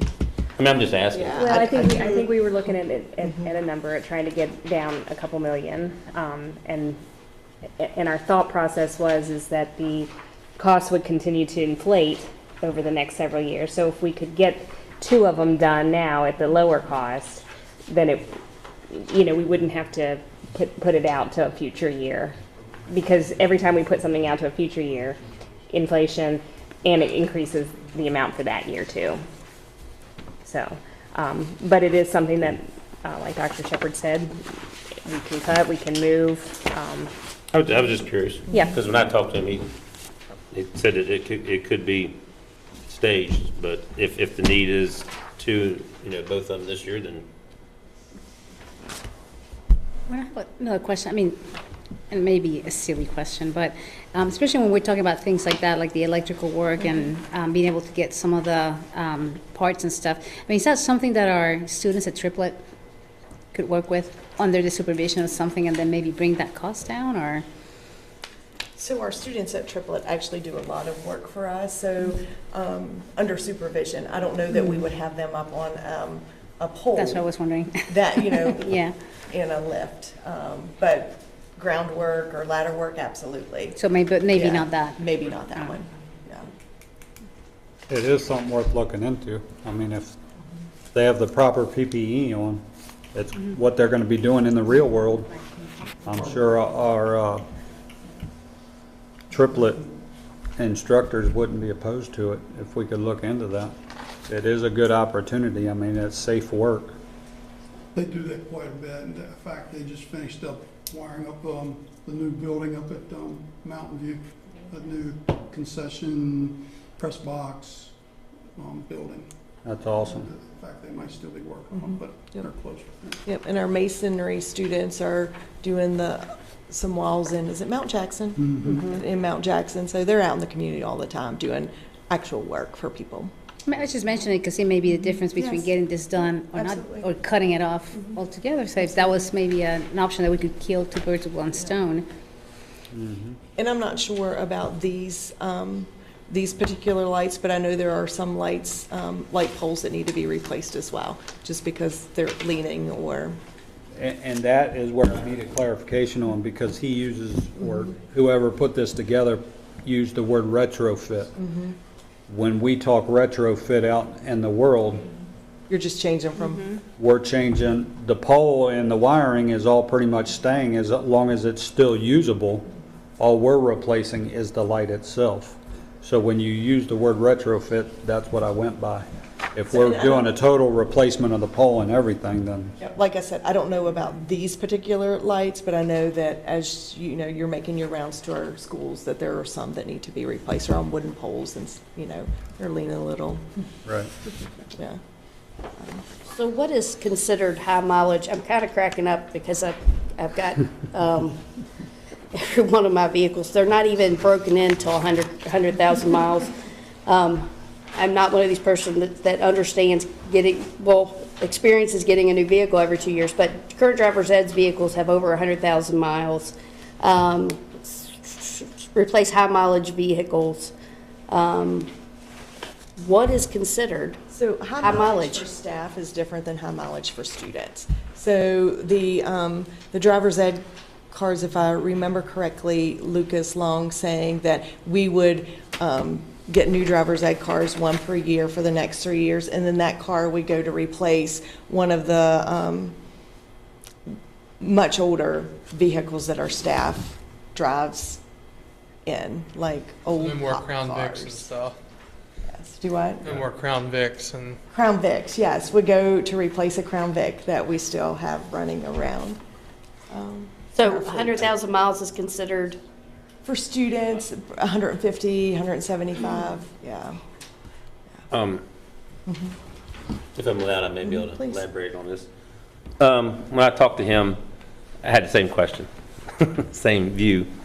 And after looking into it and talking to him, I was under the understanding that it's been 7 years since I think he said it's been 7 years since they purchased a driver's ed car. And they wanted to get into a cycle where they would purchase maybe one every 3 or 4 years to balance it out, because they didn't purchase any, and I guess it kind of caught up with them. And they were thinking about trying to balance it out to purchase one every 3 or 4 years for each campus. But I have to admit that that vehicle, then when it finally gets replaced, then that vehicle moves to another department and gets used. And then it finally gets used and used until finally it can't operate anymore. Then it goes to Triplet Tech for them, when the transmission goes out, then it goes to Triplet Tech for them to work on, or the engine. So the way it was explained to me, I have to admit, there was a cycle that it gets through. Right. So it's not being just disregarded. So what are we, what are we buying? Are we buying Chevy Cruises? Are we buying, here at $30,000 a piece? Is that the estimate here? I'm gonna have to defer. I mean, the estimated cost is $101,000, $30,000 in 2024, 25, another $30,000 in 24, 25. I mean, at some point, we're up to $40,000 vehicles. I mean, do they require, or are they, what's special about them to be spending 30 grand? They're typically a pretty standard general vehicle. Now, they are retrofitted, with some equipment in them, but they're certainly not, the high-end vehicle. One of the questions, though, has come up on whether or not they're going to be able to continue to use cars, because many manufacturers don't make cars unless we go to different brands than what are typically here in town. But I don't, in other words, it's SUVs. I don't think it would look at trucks, but certainly potentially SUVs. But typically, it's been a very standard, base model, Chevy or whatever, Woodstock Garage. We've gone through them before. And, many, many years ago, probably when we were in school, dealerships donated them. That doesn't seem to happen anymore. No, I don't know, if we went to, say, Criswell and asked for a deal or whatever, but, like I said, $30,000 for a vehicle for, new drivers to run around it is interesting. So, like I said, I didn't know if they were Chevy Cruises, or if we're buying, something a little bit more high-end, like a Malibu or whatever, or, like I said, $101,000. I would think that if you shopped around, we could definitely, maybe cover that. I don't know. Like I said, at this point, we're up to $38,000. So, I don't know. Just a question. Thank you. But you just have it here, what's in here is about one car, 30,000, right? Yes. Yes. I would say 30, don't get me wrong, but I would think 30,000 that's retrofitted for the driver's ed instructor and all that. Probably pretty standard, 30 grand, I mean. One more question, because I know that we went down on the school buses. How many are we replacing with that $1 million? And did we ever figure out the cost of each one of those buses? There's 8. They're about $125,000. 125. Okay. So that's still, because I know you told me that. Okay, so that's still the price. So how many are we? 8 are still in there. 8. Okay, we're replacing 8. Okay.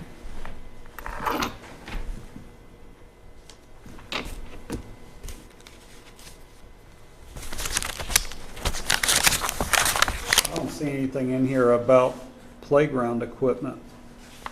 Am I missing something? Or is it other projects? Yeah. under Above, project? Other projects on the first page. Towards the above the bottom. school buses?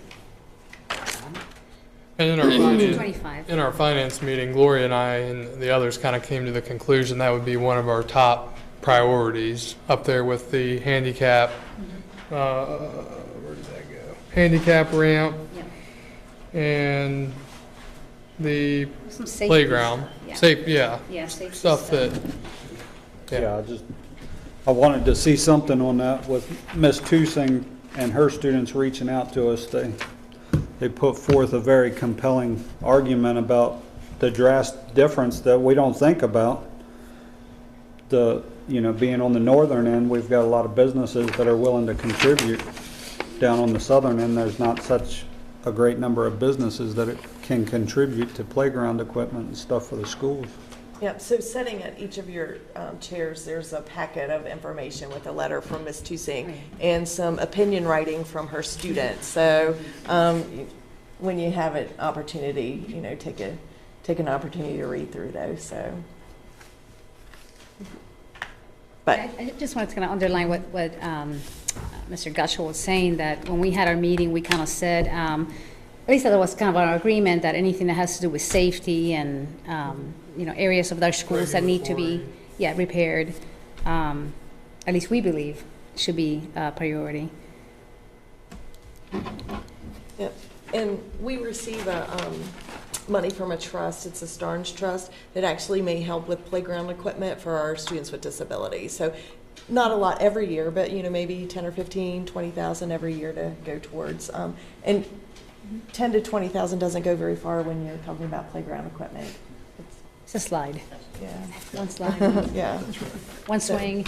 Yeah. So, you know, we're going to use some of those funds to outfit our playgrounds with some special playground equipment.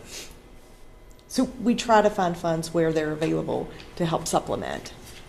Appreciate that. Any other thoughts about capital? So we're still on page 46.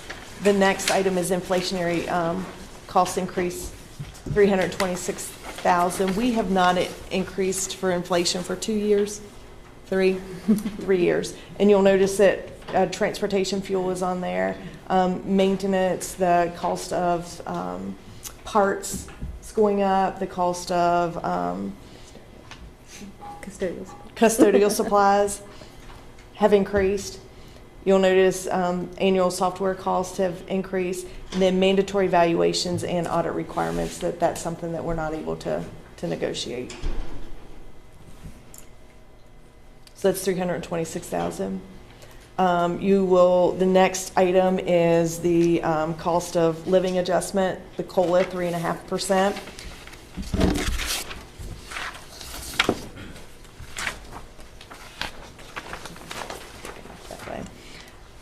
I am passing around, this slide wasn't filled out at our last budget presentation because the House and the Senate had not yet did their budget presentation. They did that on February the 18th, and you will notice, as soon as everyone gets one, good, you will notice that the governor's proposal December the 20th had a 1% bonus for all instructional and support positions, which is the top row here. The House has 3 and 3/8 or 3.375 increase, but it removes the bonus, and then the Senate proposal has a 3% increase. So not sure where the House and the Senate are going to land at the end of the day, but they're fairly close in their increases.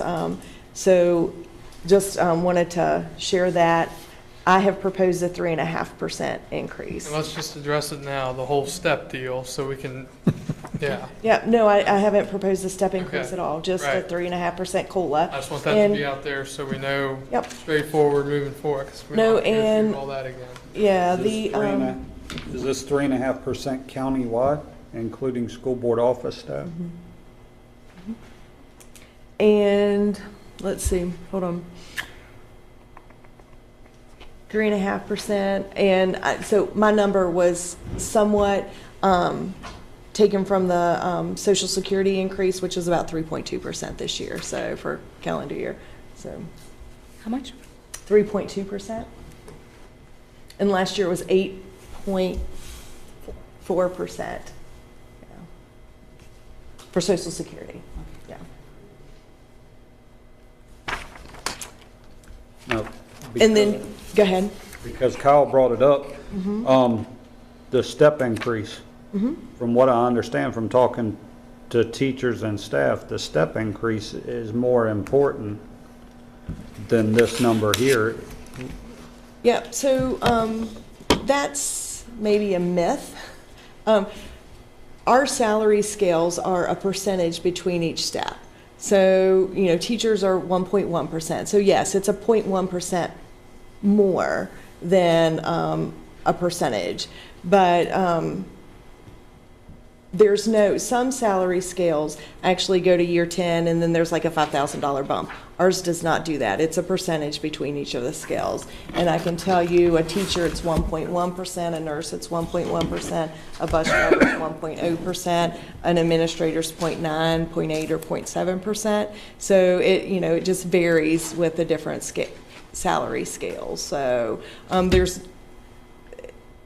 but there's no real reason for there to be a step or any concern that you're not getting a step. So Is the correlation between steps and years of service, is there any correlation there?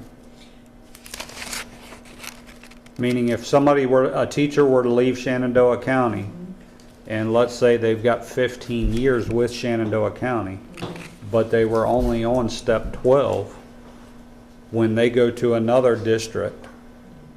no, that's years of experience. So if they would come to us with 20 years of experience, they're going to go on step 20. If they have 20 See, that's years what of I'm getting at, is experience- if we've got staff here now that have 20 years, but we haven't given them their step all this time, now you bring a teacher in that's got 20 years with another county and we make them a 20, step 20, they're above teachers that we've had here for 20 years that are only step 12 or step 13 because we haven't given them their steps. No, they're going to be on step 20. So it'll say years of experience 20, and if we have a teacher who has 20 years of experience, they're going to be on 20. Now, our teachers, Linda, our teachers and who else have years of experience? There's paraprofessionals, athletic trainers.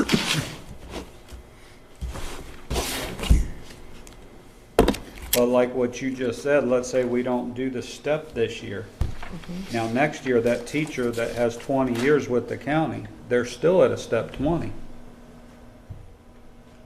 Well, there's built in, if you look at the salary, there's built in, there's steps already built in, and then, there's levels built in for those things. And I would recommend that anybody that is going to redo their contract, go out anywhere else, remember that you have the ability to negotiate, and you should negotiate your contract and your worth. That's what the private sector does. You should do that in this. But if you look at the steps, there's already, once you hit a next level up, there's already a bump already included in that, much less to do a step. So if you look at page 81,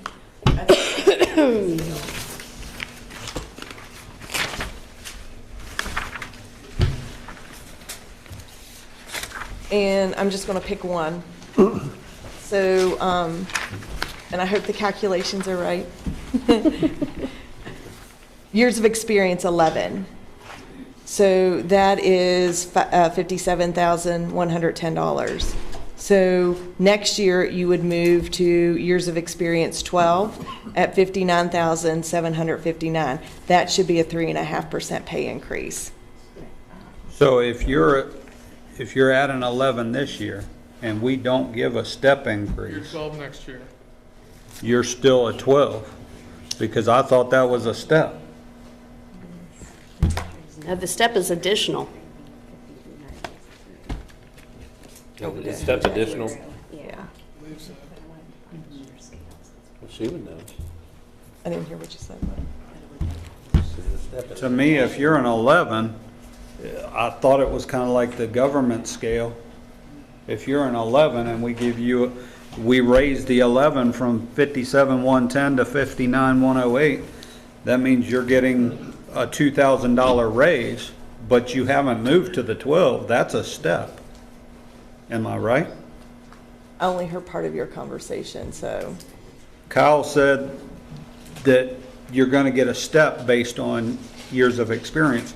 What I was saying is if you're at 11 now, let's say you're making $57,110 and we don't give any steps, that person that's an 11, is it like the government scale, do they get the raise to 59,108 or next this next year, do they go to 12, 59, 759?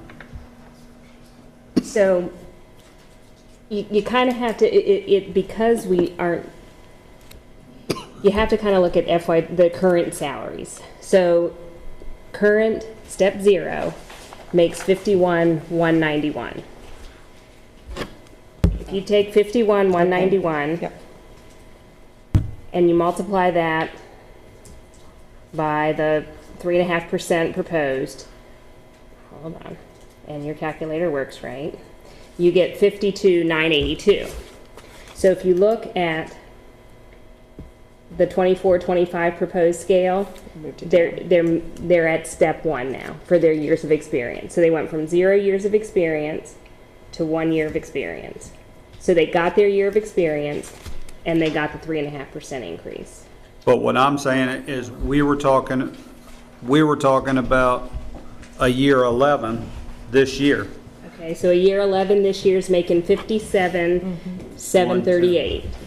57 what? 738. 110. 57, 110.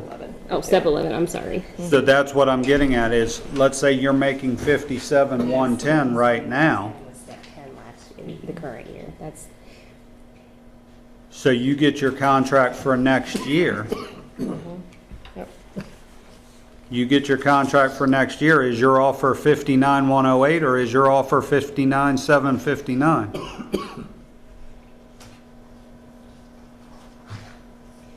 so somebody that's making 57,110 this year.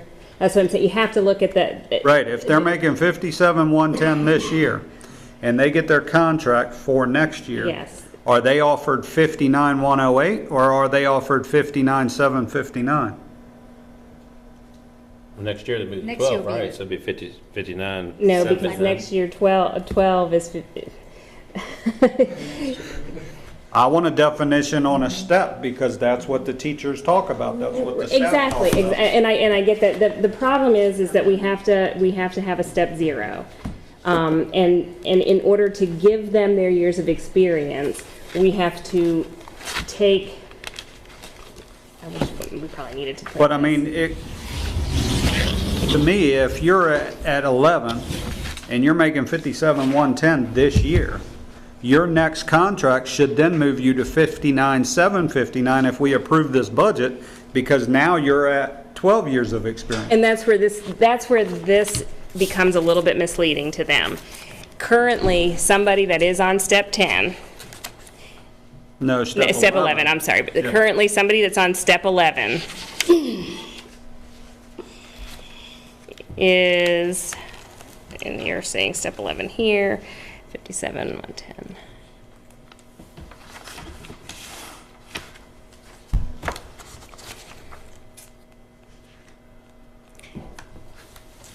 That's that current step 10 that you're or step 11 that you're looking at is actually step 10. In the published budget for this year, it's but we have to add a step 0 each year. So that's where it's misleading. You see where I'm saying? Because I guess the question is, so if somebody is right now in 11 and they're currently making 57,110, how much are they going to be making next year if we pass the budget? 3.5% more. So next year, they will be making the 59,108 as opposed to the 59,759? 57,110 So they're gonna- times 1.035, they will be making 59,108. Yep. Next So year. 3.5% more. But then somebody from Frederick County comes over here with 11 years of experience and they're coming in making the same amount of money. 12 years experience next year. Yeah, that's, This person is currently 0. In real. Technically, To me, we're that trying to sugarcoat 24-25 this should all entire shift thing. down 1. Or not. It's Or the it's other just one not. should shift Shift up up. 1. That's what it is. That's Yes. what the problem Yep. is then, Yeah, yeah. because it's an additional. It should shift It's an up. additional on top of the rate. Yep. That's the difference. So, We can print that. But, yeah. Because the 24, 25 will be next year. yep. Which you should have Yeah. another year of experience. So you should be at 12 if you're in I see what you 11. mean. Okay, yeah, that's what you mean. That's the way the government Yeah, does now I it. understand what you're saying, yeah, so I, Come and divide it. yeah. That's right. So page 81 should shift up. So if you look at the 2023-24 salary, it should be shifted up. So step 0 should be 51,191. Step 1 should be 51,755. And you would move from 51,191 down to step 1 at 52,983. And anyway, we would actually, yeah. And that's the same for page 84, our parapros as well. So you are So it saying. should in shift el- up. So you You're would, saying an 11 is would going go to down. go from 57,110 to 59,759. no, it would be 59,108, because remember, an 11 is really a 10 So, this so year. what she's saying is, so the 11 should Which is- really be yeah. 58,466 Yeah. next to it. Yes. Yes. So next to 57,110, the 2425 should be what's really 10 right now. So the way to It's think a about mistake. it, another way to think about it is, if I'm an 11 year, like next year, I'm 11. Last year, the 11s made 57,110. This year, the 11s are making 59,108. But I was at 10 last year, so my salary wasn't 57,110. My salary was actually 56,488. So then what you're saying should correlate to the 11. And 11 making 57,110 this year should go to a 12 making 59,759 But I next wasn't year. at 11. Okay, let's I say was you were a 10. You're a 10 making 56,488. What you just said, you're going to be making 59,108 But I'm next not year. a 10. So your years are changing. So, but this is not. So a 10 this year, right now, a 10 this year is making 56,488. But I'm not a 10 next year. I mean, but a 10, another person that's a 9 moving to a 10 will now make 58,466. Right, but you're saying you're a 10 this year. Right. What are you next year? Should be shifted up. It should be shifted up. So 10, if you're a 10. If you're a 10 this year, what are you next year? I'm an 11. You're an 11, so you jumped to 59,108. What they're saying is you're still a 10, still making what a 10 got raised to.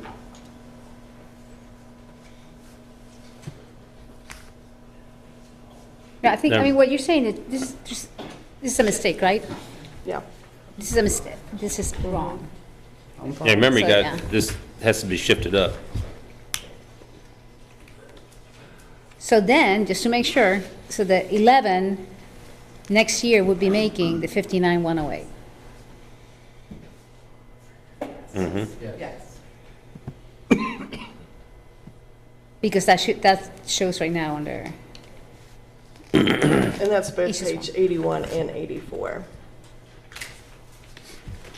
it's basically a typo. We just need to fix that, right?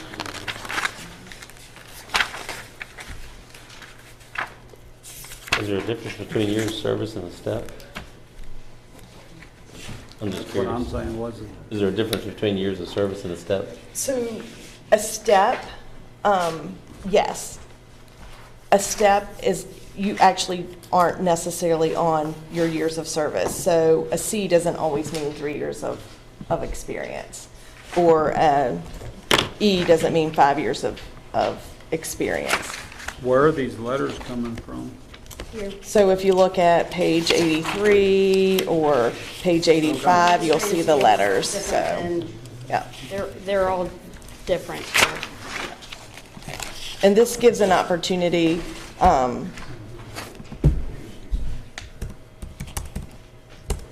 they're not based on years of experience necessarily.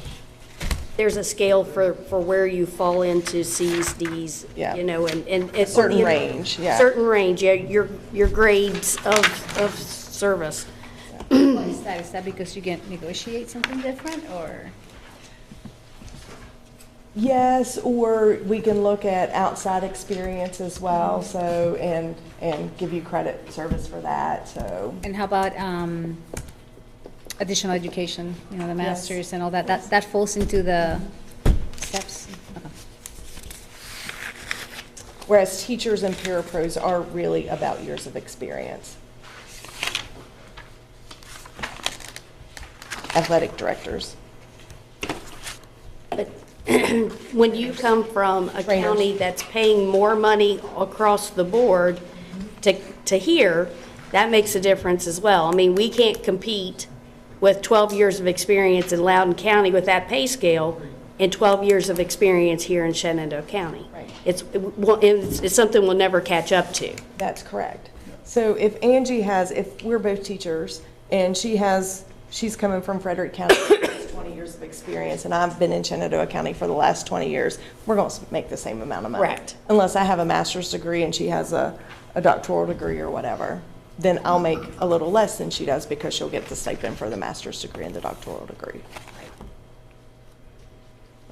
Unless you negotiate that. Not as teachers, it's Oh, years not of as teacher, experience. okay. Yep. Yep. But the step, there really are certain percentages between steps. Like I Last year said, was a teachers is better- 1.1, Teachers, last year was a better budget book for that. for nurses, that, 1.5, right. yeah, bus drivers, 1%, so. Yeah, it's a tad bit more money. I mean, and in this business, they look at every little bit, especially on the bottom scales, every little bit counts. So are we proposing that our 6-digit a year salaries also get a 3.5% increase? Yes.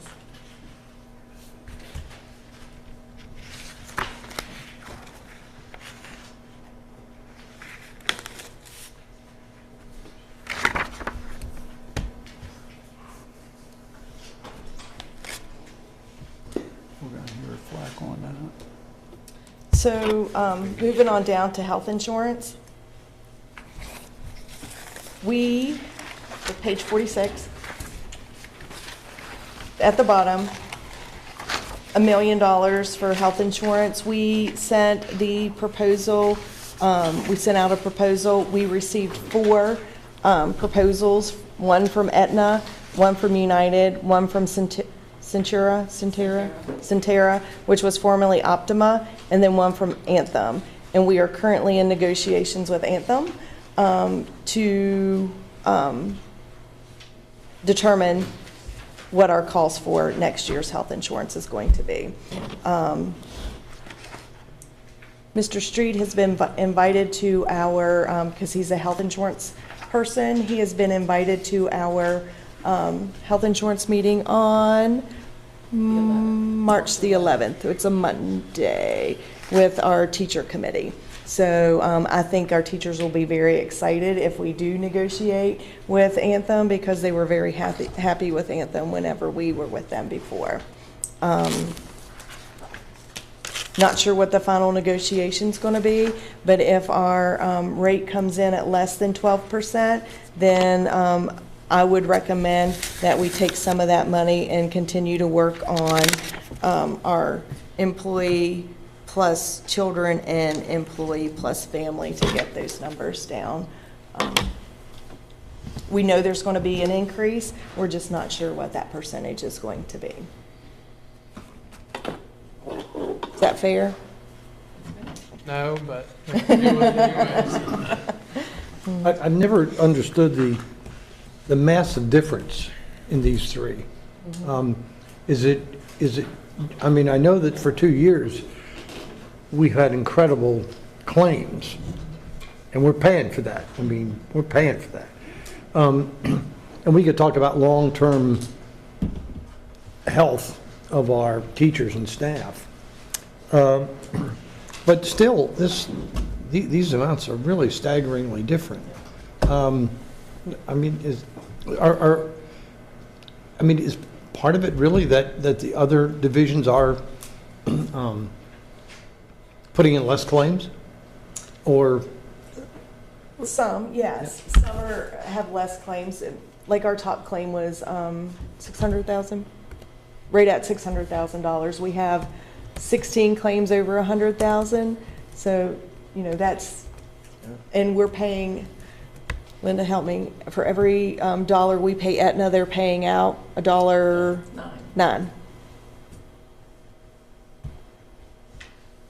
Now, Aetna negotiates its costs with our healthcare providers. So my understanding is that Aetna may pay more to our doctors and our physicians and so on and so forth than Blue Cross Blue Shield. So there's a possibility that we could decrease our costs by And going with if another. we get ambitious and try to think of ways that we can create a healthier workforce in the future, but, I mean, nobody wants to look that far out. I mean, you know what I mean, we're interested in this year's budget. And suddenly, you're trying to get creative, smart about nutrition, health, exercise, whatever. You know, we're probably never going to get there, I guess, but it's staggering, the number of high claims that we're putting in, and that, you know, I guess, and this is the second year, so I don't see that trend abating. It's kind of scary where that's going to take us.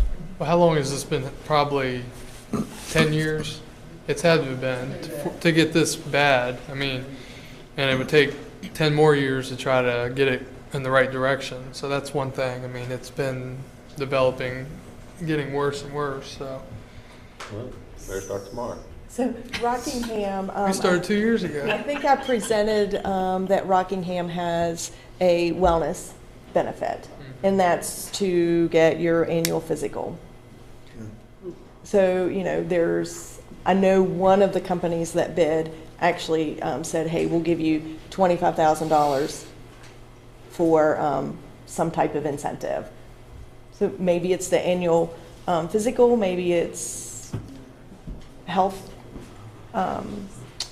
membership to a gym. I don't know. Yeah. We don't know what that looks like, so. That's what I'm saying, that we can get aspirational about it, but that's going to take a while for that glide path to have effect. And when you're building annual budgets, it's hard to, you know. Right, and if we pay for a wellness visit, then it may actually increase before it decreases, so. Because they're going to hopefully find things early and be able to treat them. Couldn't we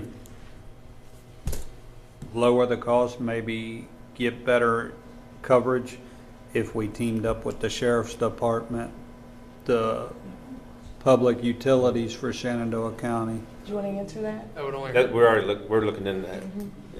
Previous We're answers is they didn't really want to sign on to us, is what they had said in the past. Yeah, when I reached out to the board of supervisors, and they're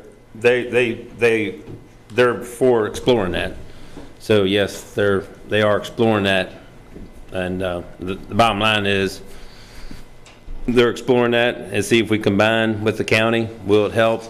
But have we gotten an answer on that, or are we just still anticipating? So they're willing to look and see what it would be, but I know we explored it last year, and it would increase the county's health insurance significantly. Before you heard about your 10 claims over 100,000. Yes, yes. I would recommend, in my mother's position prior to her dying, is to look at your bills. And I don't know if we have a medical billing, you know, that we would, you know, somebody that actually could look at them. A lot of stuff is misbilled. A lot of stuff is misbilled. So, you know, if you're getting claims and you're taking claims, question how it's coded, because a lot of times it's wrong.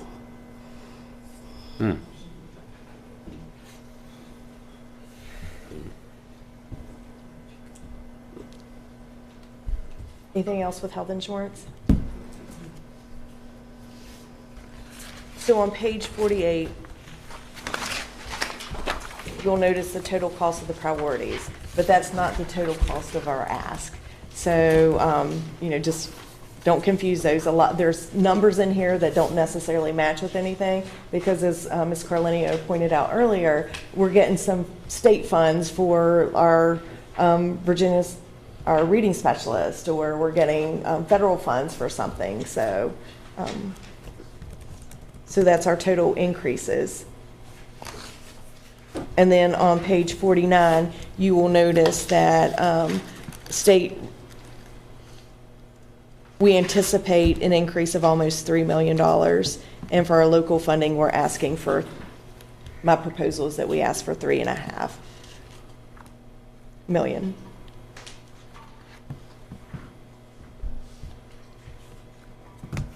For operating.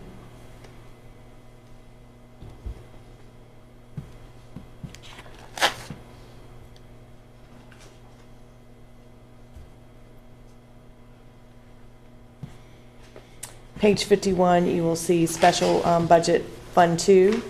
And Ms. Stein mentioned that earlier this evening. Special fund budgets come back to us from the county by ipso facto. Is that right? Yeah. So on the textbook funds, I mean, I'm seeing at the high school level, they carry around a lot of Chromebooks. Is textbooks, are we loading digital books at this point? I mean, how many classes are still using hard copies? What all is included in your textbook fund? So it depends. Like in high school, there's some, like in science, it's all digital. Other areas we try to buy print and digital a lot of times together as a package, the fact that it helps with special populations that may need it too. Right. And we have that. A lot of times it's just feasible to put it together, to have online and textbook at the same time. Right. It depends.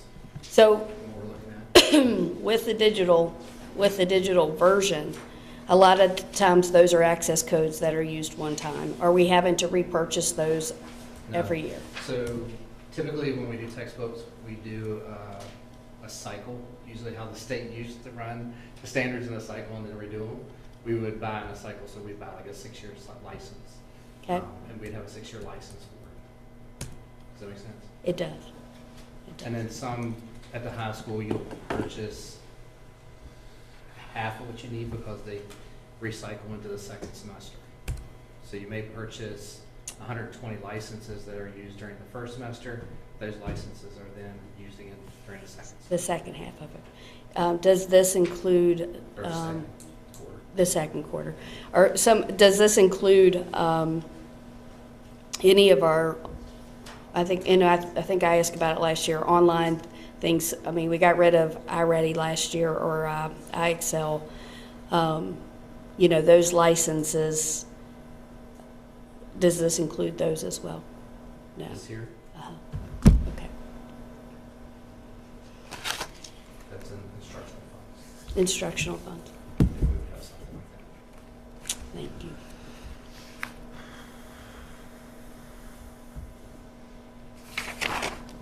Any other questions about special budgets? Page 52, CIP, we talked about that. And 53, 54, just mention again on page 54, the last time one of our buildings was renovated was 2004. Major renovations was 2004. Page 55, you'll notice fiscal year 25, fiscal year 26, 27, 28, and 29, the plan for CIP, which may change whenever we get our facility study back, but this was an estimate for the next 4 or 5 years. And then you'll see the chart, page 57, that that I handed you in a larger form. Page 56, you'll see what the cost is for safety and security, HVAC, roofing, doors and locks, and other, broken down by individual fiscal years.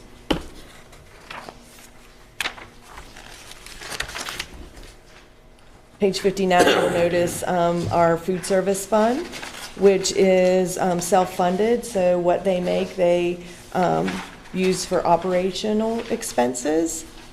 And you'll notice that there was an increase in lunches and breakfasts served, as well as their a la carte sales for over the last couple of years. So exactly how's that being funded now? So currently, our we're under community eligibility provisions where the USDA provides funds for our breakfast and lunch. And they're free. They were free last year, they're free this year, and they'll be free for the next 3 years for our Oh, students. is it locked in for next 3 For our years? students. Yeah. Okay.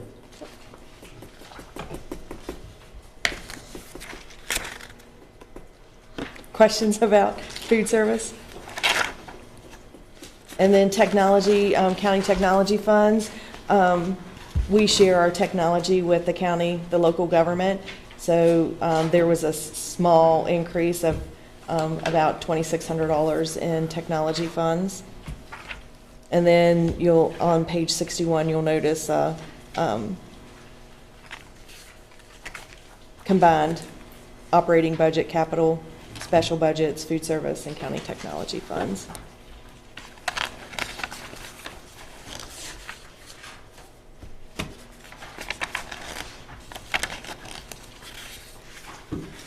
And then that leads us to the informational section, where this is probably some new information for you. So there's some old information and some new information, but we'll give you an opportunity to look through page, let me find it. Page 73 talks about graduation.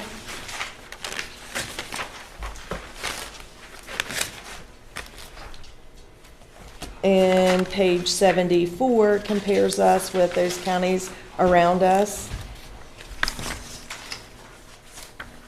Talks about our dropout rate. Page 75 talks about what our graduates are planning on doing for last year. You'll notice that about 57% of our graduates get a standard diploma and 41% get advanced.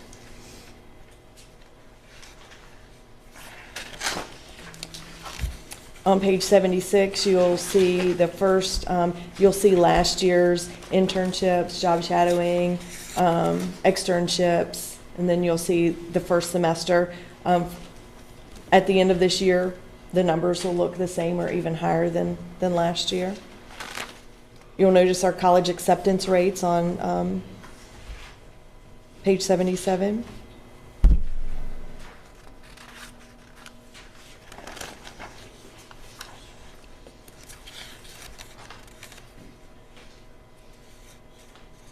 On page 78, you'll notice industry certification and licensure. You'll notice our dual enrollment. You can see the number of students who earn dual enrolled credits. Last year we had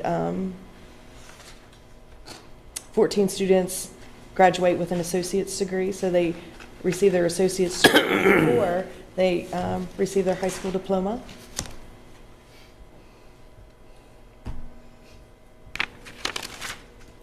And you'll see the information about, yes. Can I back up one Yep, page? please do. Sorry, I'm a little No, slow. no, I was going fast. So dropout rate. I guess, you know, our school system deserves a lot of credit. We're the lowest. Yes, yep, in the counties that we've listed there, and state average is 5.4, so we have about 2.1 students drop out. Now, is that something that, I mean, is that something that we try to give attention to and? We do. We work very hard to keep our dropout rate low and our graduation rate high. Yep, Okay, well, good. yep. Our high schools do a nice job with that. And then on page 81, you'll notice our salary schedules. And we will, saw Angie over here working on the salary schedules as we were talking. So we will replace page 81, 82, and 84 for the next meeting. Just to clarify something on that, I hate to keep bringing it up. I heard the past boards arguing back and forth about a percentage plus a step increase. Am I correct in looking over page 81 through whatever page? I mean, the only page that talks about teacher salary is page 81. That's correct. So a step increase never it's never in relation to teacher salaries. Am I correct in making that statement? Because the pages I see letters on, like C, D, E, are like the custodial, the bus drivers, the clerical. So when past boards were talking about doing a percentage plus a step, that step did nothing for the teaching staff. No, it did. So if I were to propose a step, I would have said, let's do a 2.5% increase in a step. So that would have given everybody close to a 3.5% pay increase. So it would have given teachers a 3.6 instead of 3.5. It would have given administrators a 3.4 instead of a 3.5, but most people would get So a 3.5% pay increase. So let's say you're a 10, just use this scale for example. If you're a 10 years of experience, where does that step make you fall on the scale? Yeah. So it's all in how the scales are shown on the page that determines the. So if you were a 10, you would step to an 11. Yes. Yeah. Okay, so the years of experience do correlate with steps. For teachers? Mm-hmm. Yes. Okay. But you would have received, I don't know how to explain it, that makes it easy to understand, but if I would have proposed a 2.5% pay increase, most people would have received a 3.5, give or take 0.1%. So you would get a step plus a 2.5%. Because all steps are not the same. Yeah. It's based on, and I'm going to look, see if I have it, because I asked the same thing last year. It's different by levels.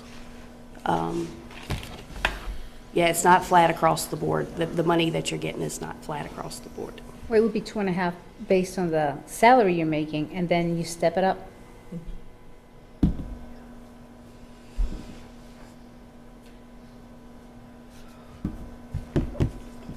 So I think the best way is to get last year's salaries and see where you fall this year. Yeah. So something totally different. I can understand our math, science teachers, pretty much we know where, what increases are, and pretty much it's going to be pretty stable. But with the special ed, there's so many more of the IDEA categories, and they're increasing. And I've heard you guys talk about having different models for teaching, to be able to mainstream some kids and still take care of the others who, it's pretty hard to plan increases or even salary increase, with that kind of change, and even changing teacher functions. So, I mean, that really makes it difficult for budgeting and for planning, if we're trying to look ahead to how to mainstream more of the special ed kids and having, two teachers walking together that didn't work together before. That sounds like an increase to me, if we want to do it the right way. So did we have any this time? I mean, did we try to increase some of that, the teaching, or are we just trying to keep the line there and work with what we have instead of trying to maybe create some of those more, team teaching capabilities? So we are actually looking at the number of special ed students currently and the number of students on teachers' caseloads. So we're doing that work now. Yeah. But we have not asked to increase our number of special ed teachers across the board. We are using our all-in money to do instructional coaches for special ed, which will be housed at the schools. Okay. Thanks. So page 95 starts our supplements. And you'll see the supplements for drama. You'll see music supplements on page 96, VHSL, which is on page 97, which includes a Scholastic Bowl, debate, forensics, one-act play, and then our coaching supplements on 98. And then just some other supplements on page 99. On page 100, you will notice some local information from our Board of Supervisors budget book from last year. Budget book or audit? It's from the Audit. CAFR. Yeah. Or ACFR. And then the glossary starts on page 103.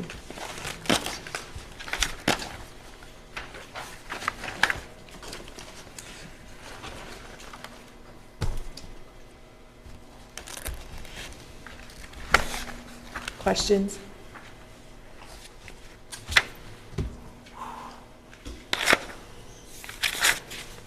A lot of information. A lot of information. But keep in mind that though we raise salaries, there are positions that will get that increase, but once that we raise the insurance rates, what they gained is kind of washed out. So last year, we were able to not have that happen because we put more money towards our health insurance, and we made significant gains on our health insurance premiums last year. Previous year, I don't remember. This year, we're going to try to do the same thing. So we will see what those negotiations come in at. We'll know more information on March the 11th, which we'll then present to you guys on March the 14th. And I get what you're saying, but if you got staff at the school board office that are making 80 plus a year, that 3.5%, they're paying the same as the teachers as far as health care. Oh, yeah, So no, the I teacher mean, that gets 3.5% at 40,000, they're Correct. definitely losing more. they can't, they very well Right. can. I mean, in the past, I've pulled several contracts where teachers say, I didn't get a raise. Well, and then you look at their base, you pull the contract, look at their base, they did. However, all the costs on the back end Right. rose, so therefore, they didn't see anything significantly in their paycheck as far as when they're thinking they're getting a raise. So yes, when we put a lot more money to it last year and lowered some premiums, that may have helped some of it. We're trying to make it a positive on all of our staff. Nobody wants to go home making less money next year than they made this year. And we want them all to feel a 3.5% pay increase.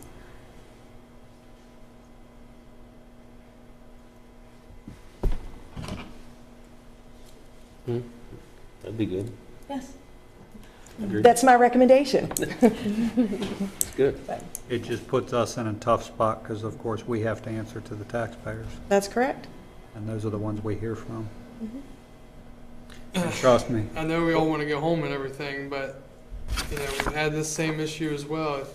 If you adjust the school board office employees, then you take the principals down too, correct? That's correct. So if we were to give them 1%, your principals go to 1%. And if we're going to do that, let's do it now so we're not going, on emails talking about it. So do we want to do the 3.5 or?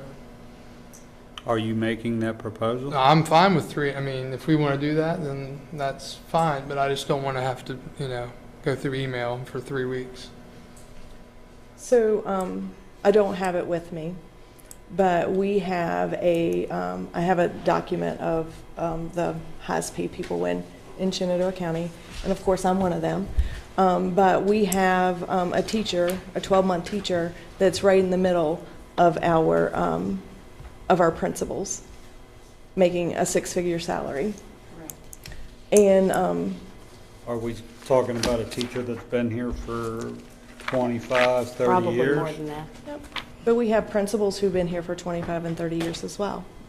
And we have assistant principals who have been here for 25 and 30 years as well. So, and I'm not devaluing teachers' work. It's great. But I can tell you that our athletic directors, our principals, our high school principals are 3 days a week until 9:30, 10 o'clock at night, and on Saturdays doing events. So, you know, I work until 9:30, 11 o'clock at night, 6 days a week. I don't know when she sleeps, but I haven't figured it out yet. No, I'm not taking away from athletic directors, principals, because trust me, I mean, my kid, I've got one that's third year at JMU, so I've been in the school system for a long time. And the other part of that is administrators have different responsibilities, I mean, they're hiring, they've got, you know, a whole lot of other things in their wheelhouse than just teaching. So, you know, I know Mike Dorman's on call 24/7, even when he's on vacation. He takes calls. And Saturdays and Sundays, we get gaggle alerts. That, you know, a student's threatening to commit suicide or, you know, something like that. And we can't let those go. We answer them immediately. So, you know, it's 24/7. It's 24/7. And if we had them punch a clock, we probably wouldn't be happy with the outcome of that. Oh, yeah. And we have great people. We have great teachers. We have great staff. We have great administrators. I still want to research the step thing more. I still totally don't understand that. If we can give our teachers a step, our staff a step. Yep. So if you'll stay for a few minutes afterwards, Angie's got something she'll show you that may make it easier to understand. All right.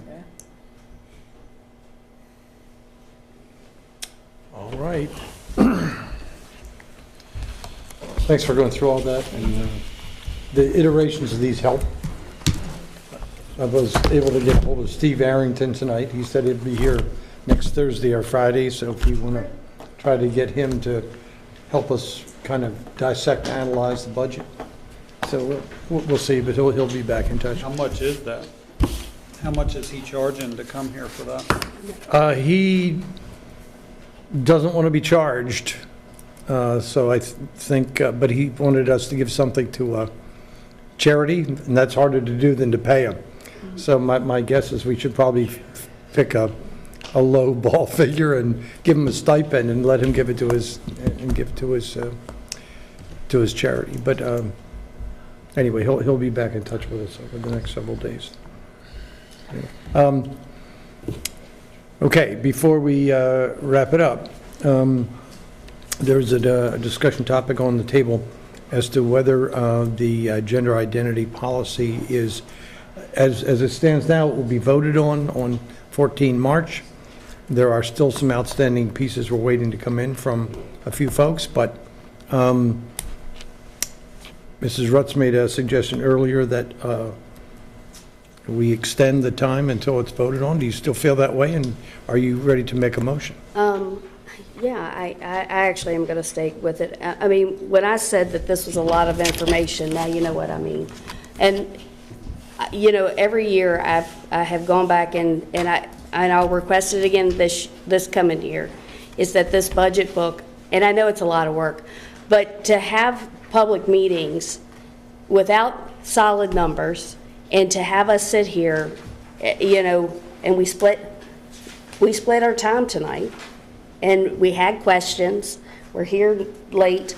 Our next meeting is a joint work session, and then we're going to be asked to vote on this.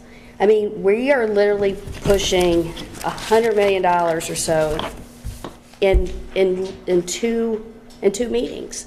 I don't want to see, I mean, March 14th is a regular school board meeting and budget approval. I think that it would be prudent to have it dedicated to the school board, to the budget. There's things Tom's working on, there's things you're working on, you had questions. I know I have some things, you know, I've asked Jessica about Chromebooks in the elementary schools, you know, how funding is worked for administrative travel, how we pay for field trips. There's things that, there are nuances with this that I think is, that we're doing a disservice to cram into two meetings, and then to have to share it on March 14th, when obviously there is a whole lot of animosity about the transgender policy, and I think there's a whole lot of questions. That shouldn't be shorted either. So my motion on the board is to postpone the March 14th vote on the transgender policy in lieu of the fact that we've got a budget to pass. Is that a motion? That is a motion. I second it. So there is a motion on the floor to postpone the vote on the gender identity policy.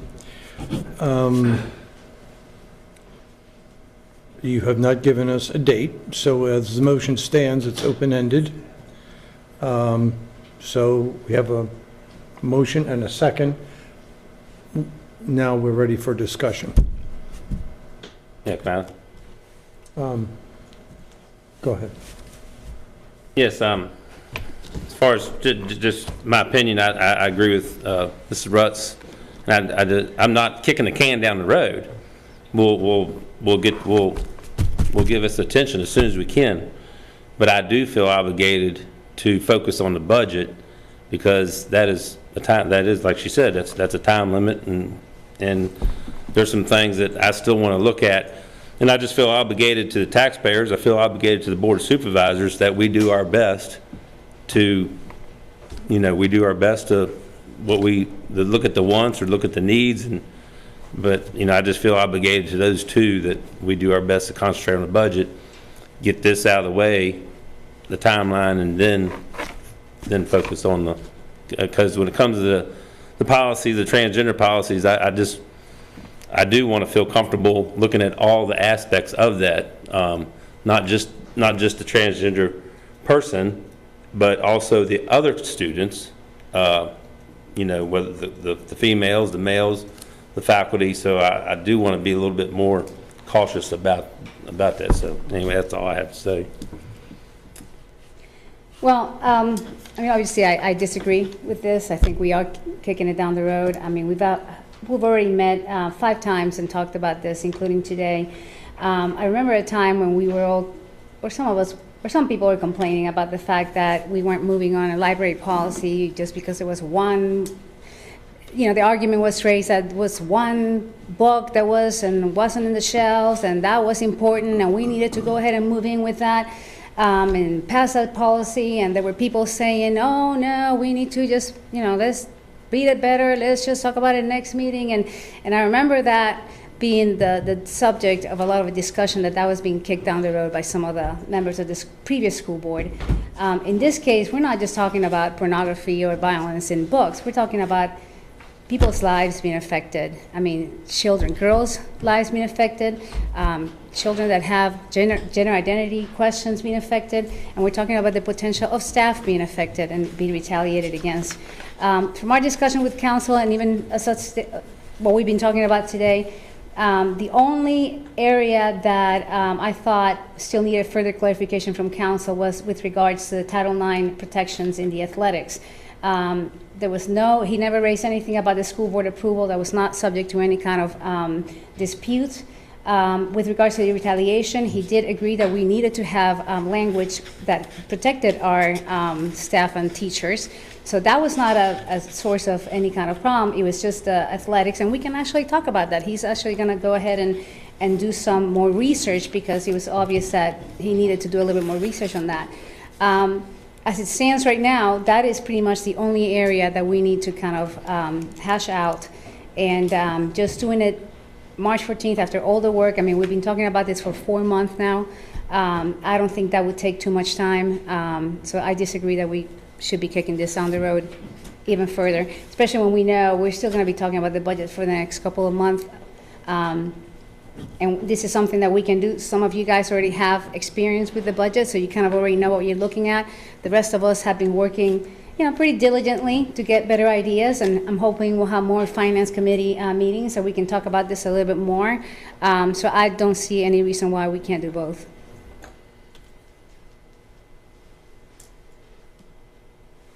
Anybody else? I agree, the budget should be the top priority, but I do believe we can do both.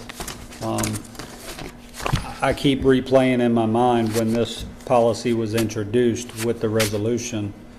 There were several people on this board that said, you know what, if we got rid of the resolution, I'd be okay with it. The resolution was taken out, and now it's still up for debate. I don't understand. But that being said, I feel like I can do both, but it's going to be put up for a debate. I just want the coaches, the kids, the staff in Shenandoah County to know I've got your back. If we run into a situation where our girls' basketball team is facing a team with male players on it, in my opinion, you all can forfeit the game, and I've got their back no matter what VHSL decides down the road. Staff members that don't feel comfortable with that in the classroom, I've got your back there. Speaking for myself personally, not the board as a whole, I'm here for everybody. Kids with gender identity issues, you can reach out to. I'm here for everybody. I want Shenandoah County to be a positive environment for the staff, the teachers, all the kids. I'll leave it at that.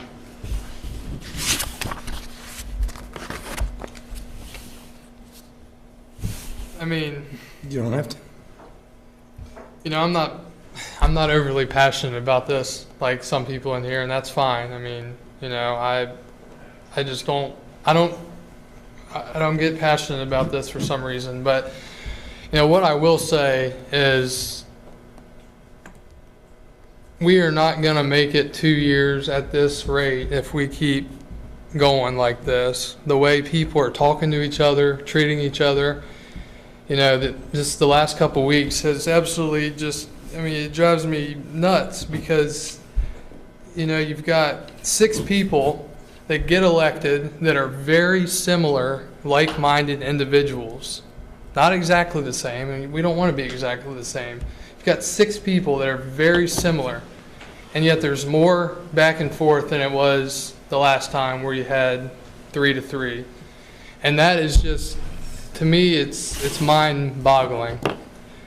You know, it seems like someone's got to be the last one to get their, you know, someone's got to be the last person to say, I got it, or I won, or whatever, the last word. And, you know, it's just, it's driving me absolutely crazy. And, you know, for me personally, if I feel more comfortable with the Youngkin one right now. So if we were to vote, if we want to say, let's vote on it next month, then right there I am, Glenn Youngkin's policy. And that doesn't mean that I don't like some of the things in Gloria's. And, you know, you can quote me. I said it last time around that last year, that we shouldn't be pushing policies down the road. And I would love to be done talking about it. But if we want to delay it and talk about the budget, that's fine with me. And if we want to vote on it next month, I feel comfortable with the model policy, and you know, that's kind of where I'm at. But again, it's all the bickering and back and forth is not sustainable for the next 2 years. And you've got people probably watching this right now that have been laughing at this all night long because of how it has looked. At least earlier, not during the budget. But so I'm hoping we can get along a little bit. It's just perplexing, but that's my views. Those are my views. I agree. And again, if we want to, if this is where you want to go and you think that this is what we need to do, I'm behind throwing up the Youngkin policy and moving on and taking a vote. It votes up or votes down, and we just move on. I think that there's been, again, like Kyle, a lot of just wasted time and animosity that is not what we need. If you decide to table it and the policy continues to progress, you know, I would ask that the policy committee, you're part of the policy committee, that it be brought formally in front of the policy committee. One of the purposes of the policy committee is that it promotes transparency. Once we meet as an official, it has to be, there has to be some notification to the public. I would ask that changes be made back and forth. I mean, Mr. Heingardner was fabulous when we were working on the library policy to keep track of what we took in, what we took out. There was no this he said, she said kind of a deal. And it took 8 months for the first policy. It took that for the second policy. And while I was frustrated with that, I don't want to put something forth that is not correct, that is not gonna, that should be right, and it should be right for everybody. You're correct. I didn't like the resolution because I don't think this resolution stood for parents when you back it with the policies that we had. I don't think we should lie about that. When you can't write a note that says my child is going to yada, yada, yada, and you're going to require all this backup, then it's not, and you're going to shoot down parents with a simple swipe of the pen. I agree. It's not a parent sanctuary. It's not a parents' rights sanctuary. It's a ruse. So I think that that's just where we're at with it. Is it important? Do you want more? I'm okay to entertain that, but it should be correct. It should be done right. But as you can see, we have this meeting and we have a joint, and I don't know how much discussion will be made. If you want to suggest that we take the top down, and then let's talk about that. I mean, do we really want to spend money on new buses? We should have that conversation, but we can't wait till the last minute to do it. Or we can't split time, spending all evening going back and forth and just being just flat out ornery to each other to accomplish nothing other than hard feelings. So that is my thought process. You were allowed the last word, but I have yet to speak, so is it okay with you if I say thank you? So I think the policy at the moment does not, as we sit, before anything's passed, we're not at risk. We are in compliance with what the state requires us to do, and we're not operating under the silliness of 2 years ago where we're waiting for some guy to bolt into the bathroom at any minute. So I'm not saying that we want to stick with that status quo, but it doesn't look to me like there is a requirement for us to rush to get this done. The library policy has been brought up. I think there were people who dragged their feet for us to do the library policy, and you know what? It wound up giving us a better policy because we actually looked at more questions and saw more behaviors and so forth that made it much more clear to me about the policy that we wanted to implement. So it actually, I think our policy got better in the long run for it. And I still think there's some hair on this dog, and we do have to have some questions. Some of the questions came up to me in our in closed session that I hadn't asked before, or at least make me want to re-question. For instance, I mean, I'll talk about. I said I wanted to set a higher bar for parents who want to name their kids as transgender. I still want to do that, but I want to be careful about doing it in such a way that, and I'll use a word we heard earlier tonight, that we do not create and use hostile words that will invite those who want to pick a political fight to come to us and allow a judge to rule against us. So I think we need to be careful about our choice of words and make sure that it doesn't come across and it doesn't mean,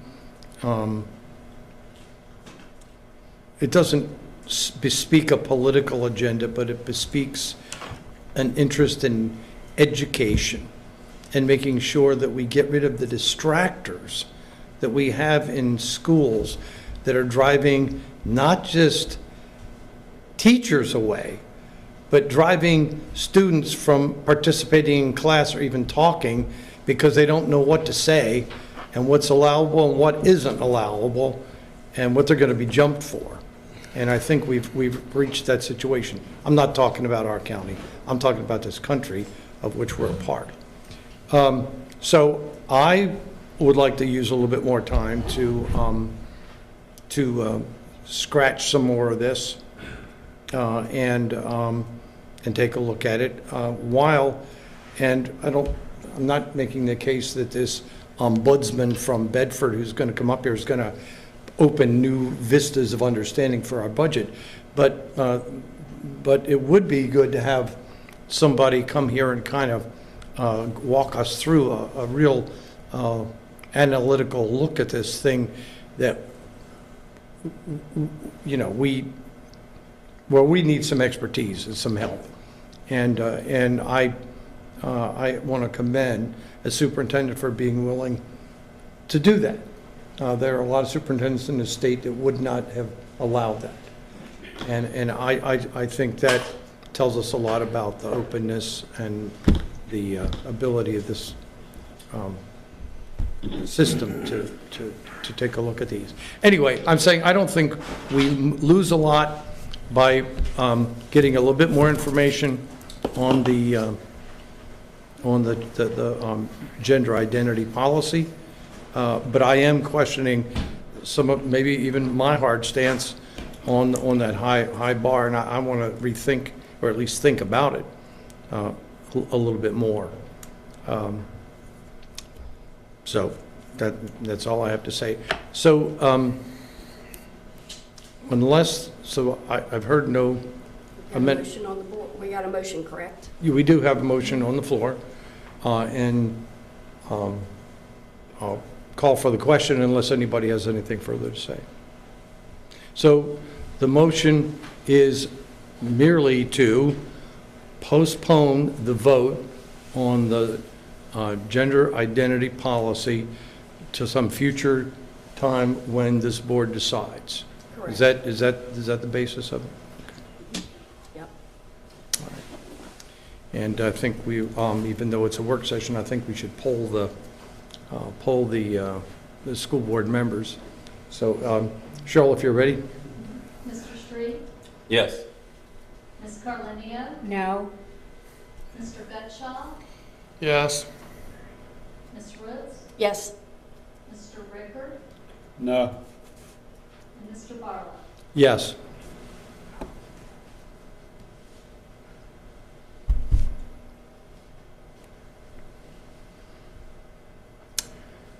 So you have the 4-2 vote. The 4 votes carry it.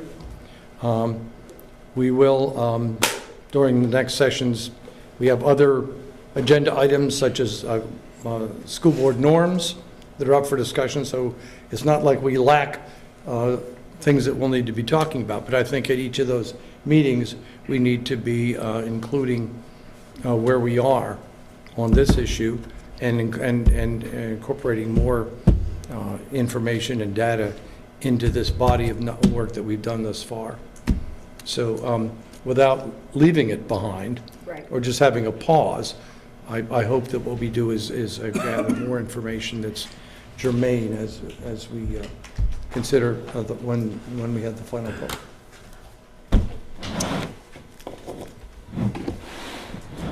All right, with that, I'm going to ask for a motion for adjournment.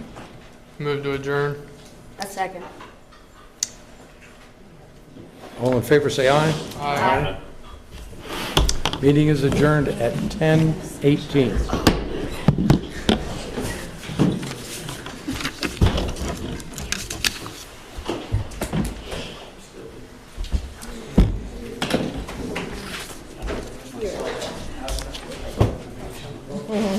No, that was my fault for not catching it, and I apologize. So this is how it should look. And I'll show you in a minute.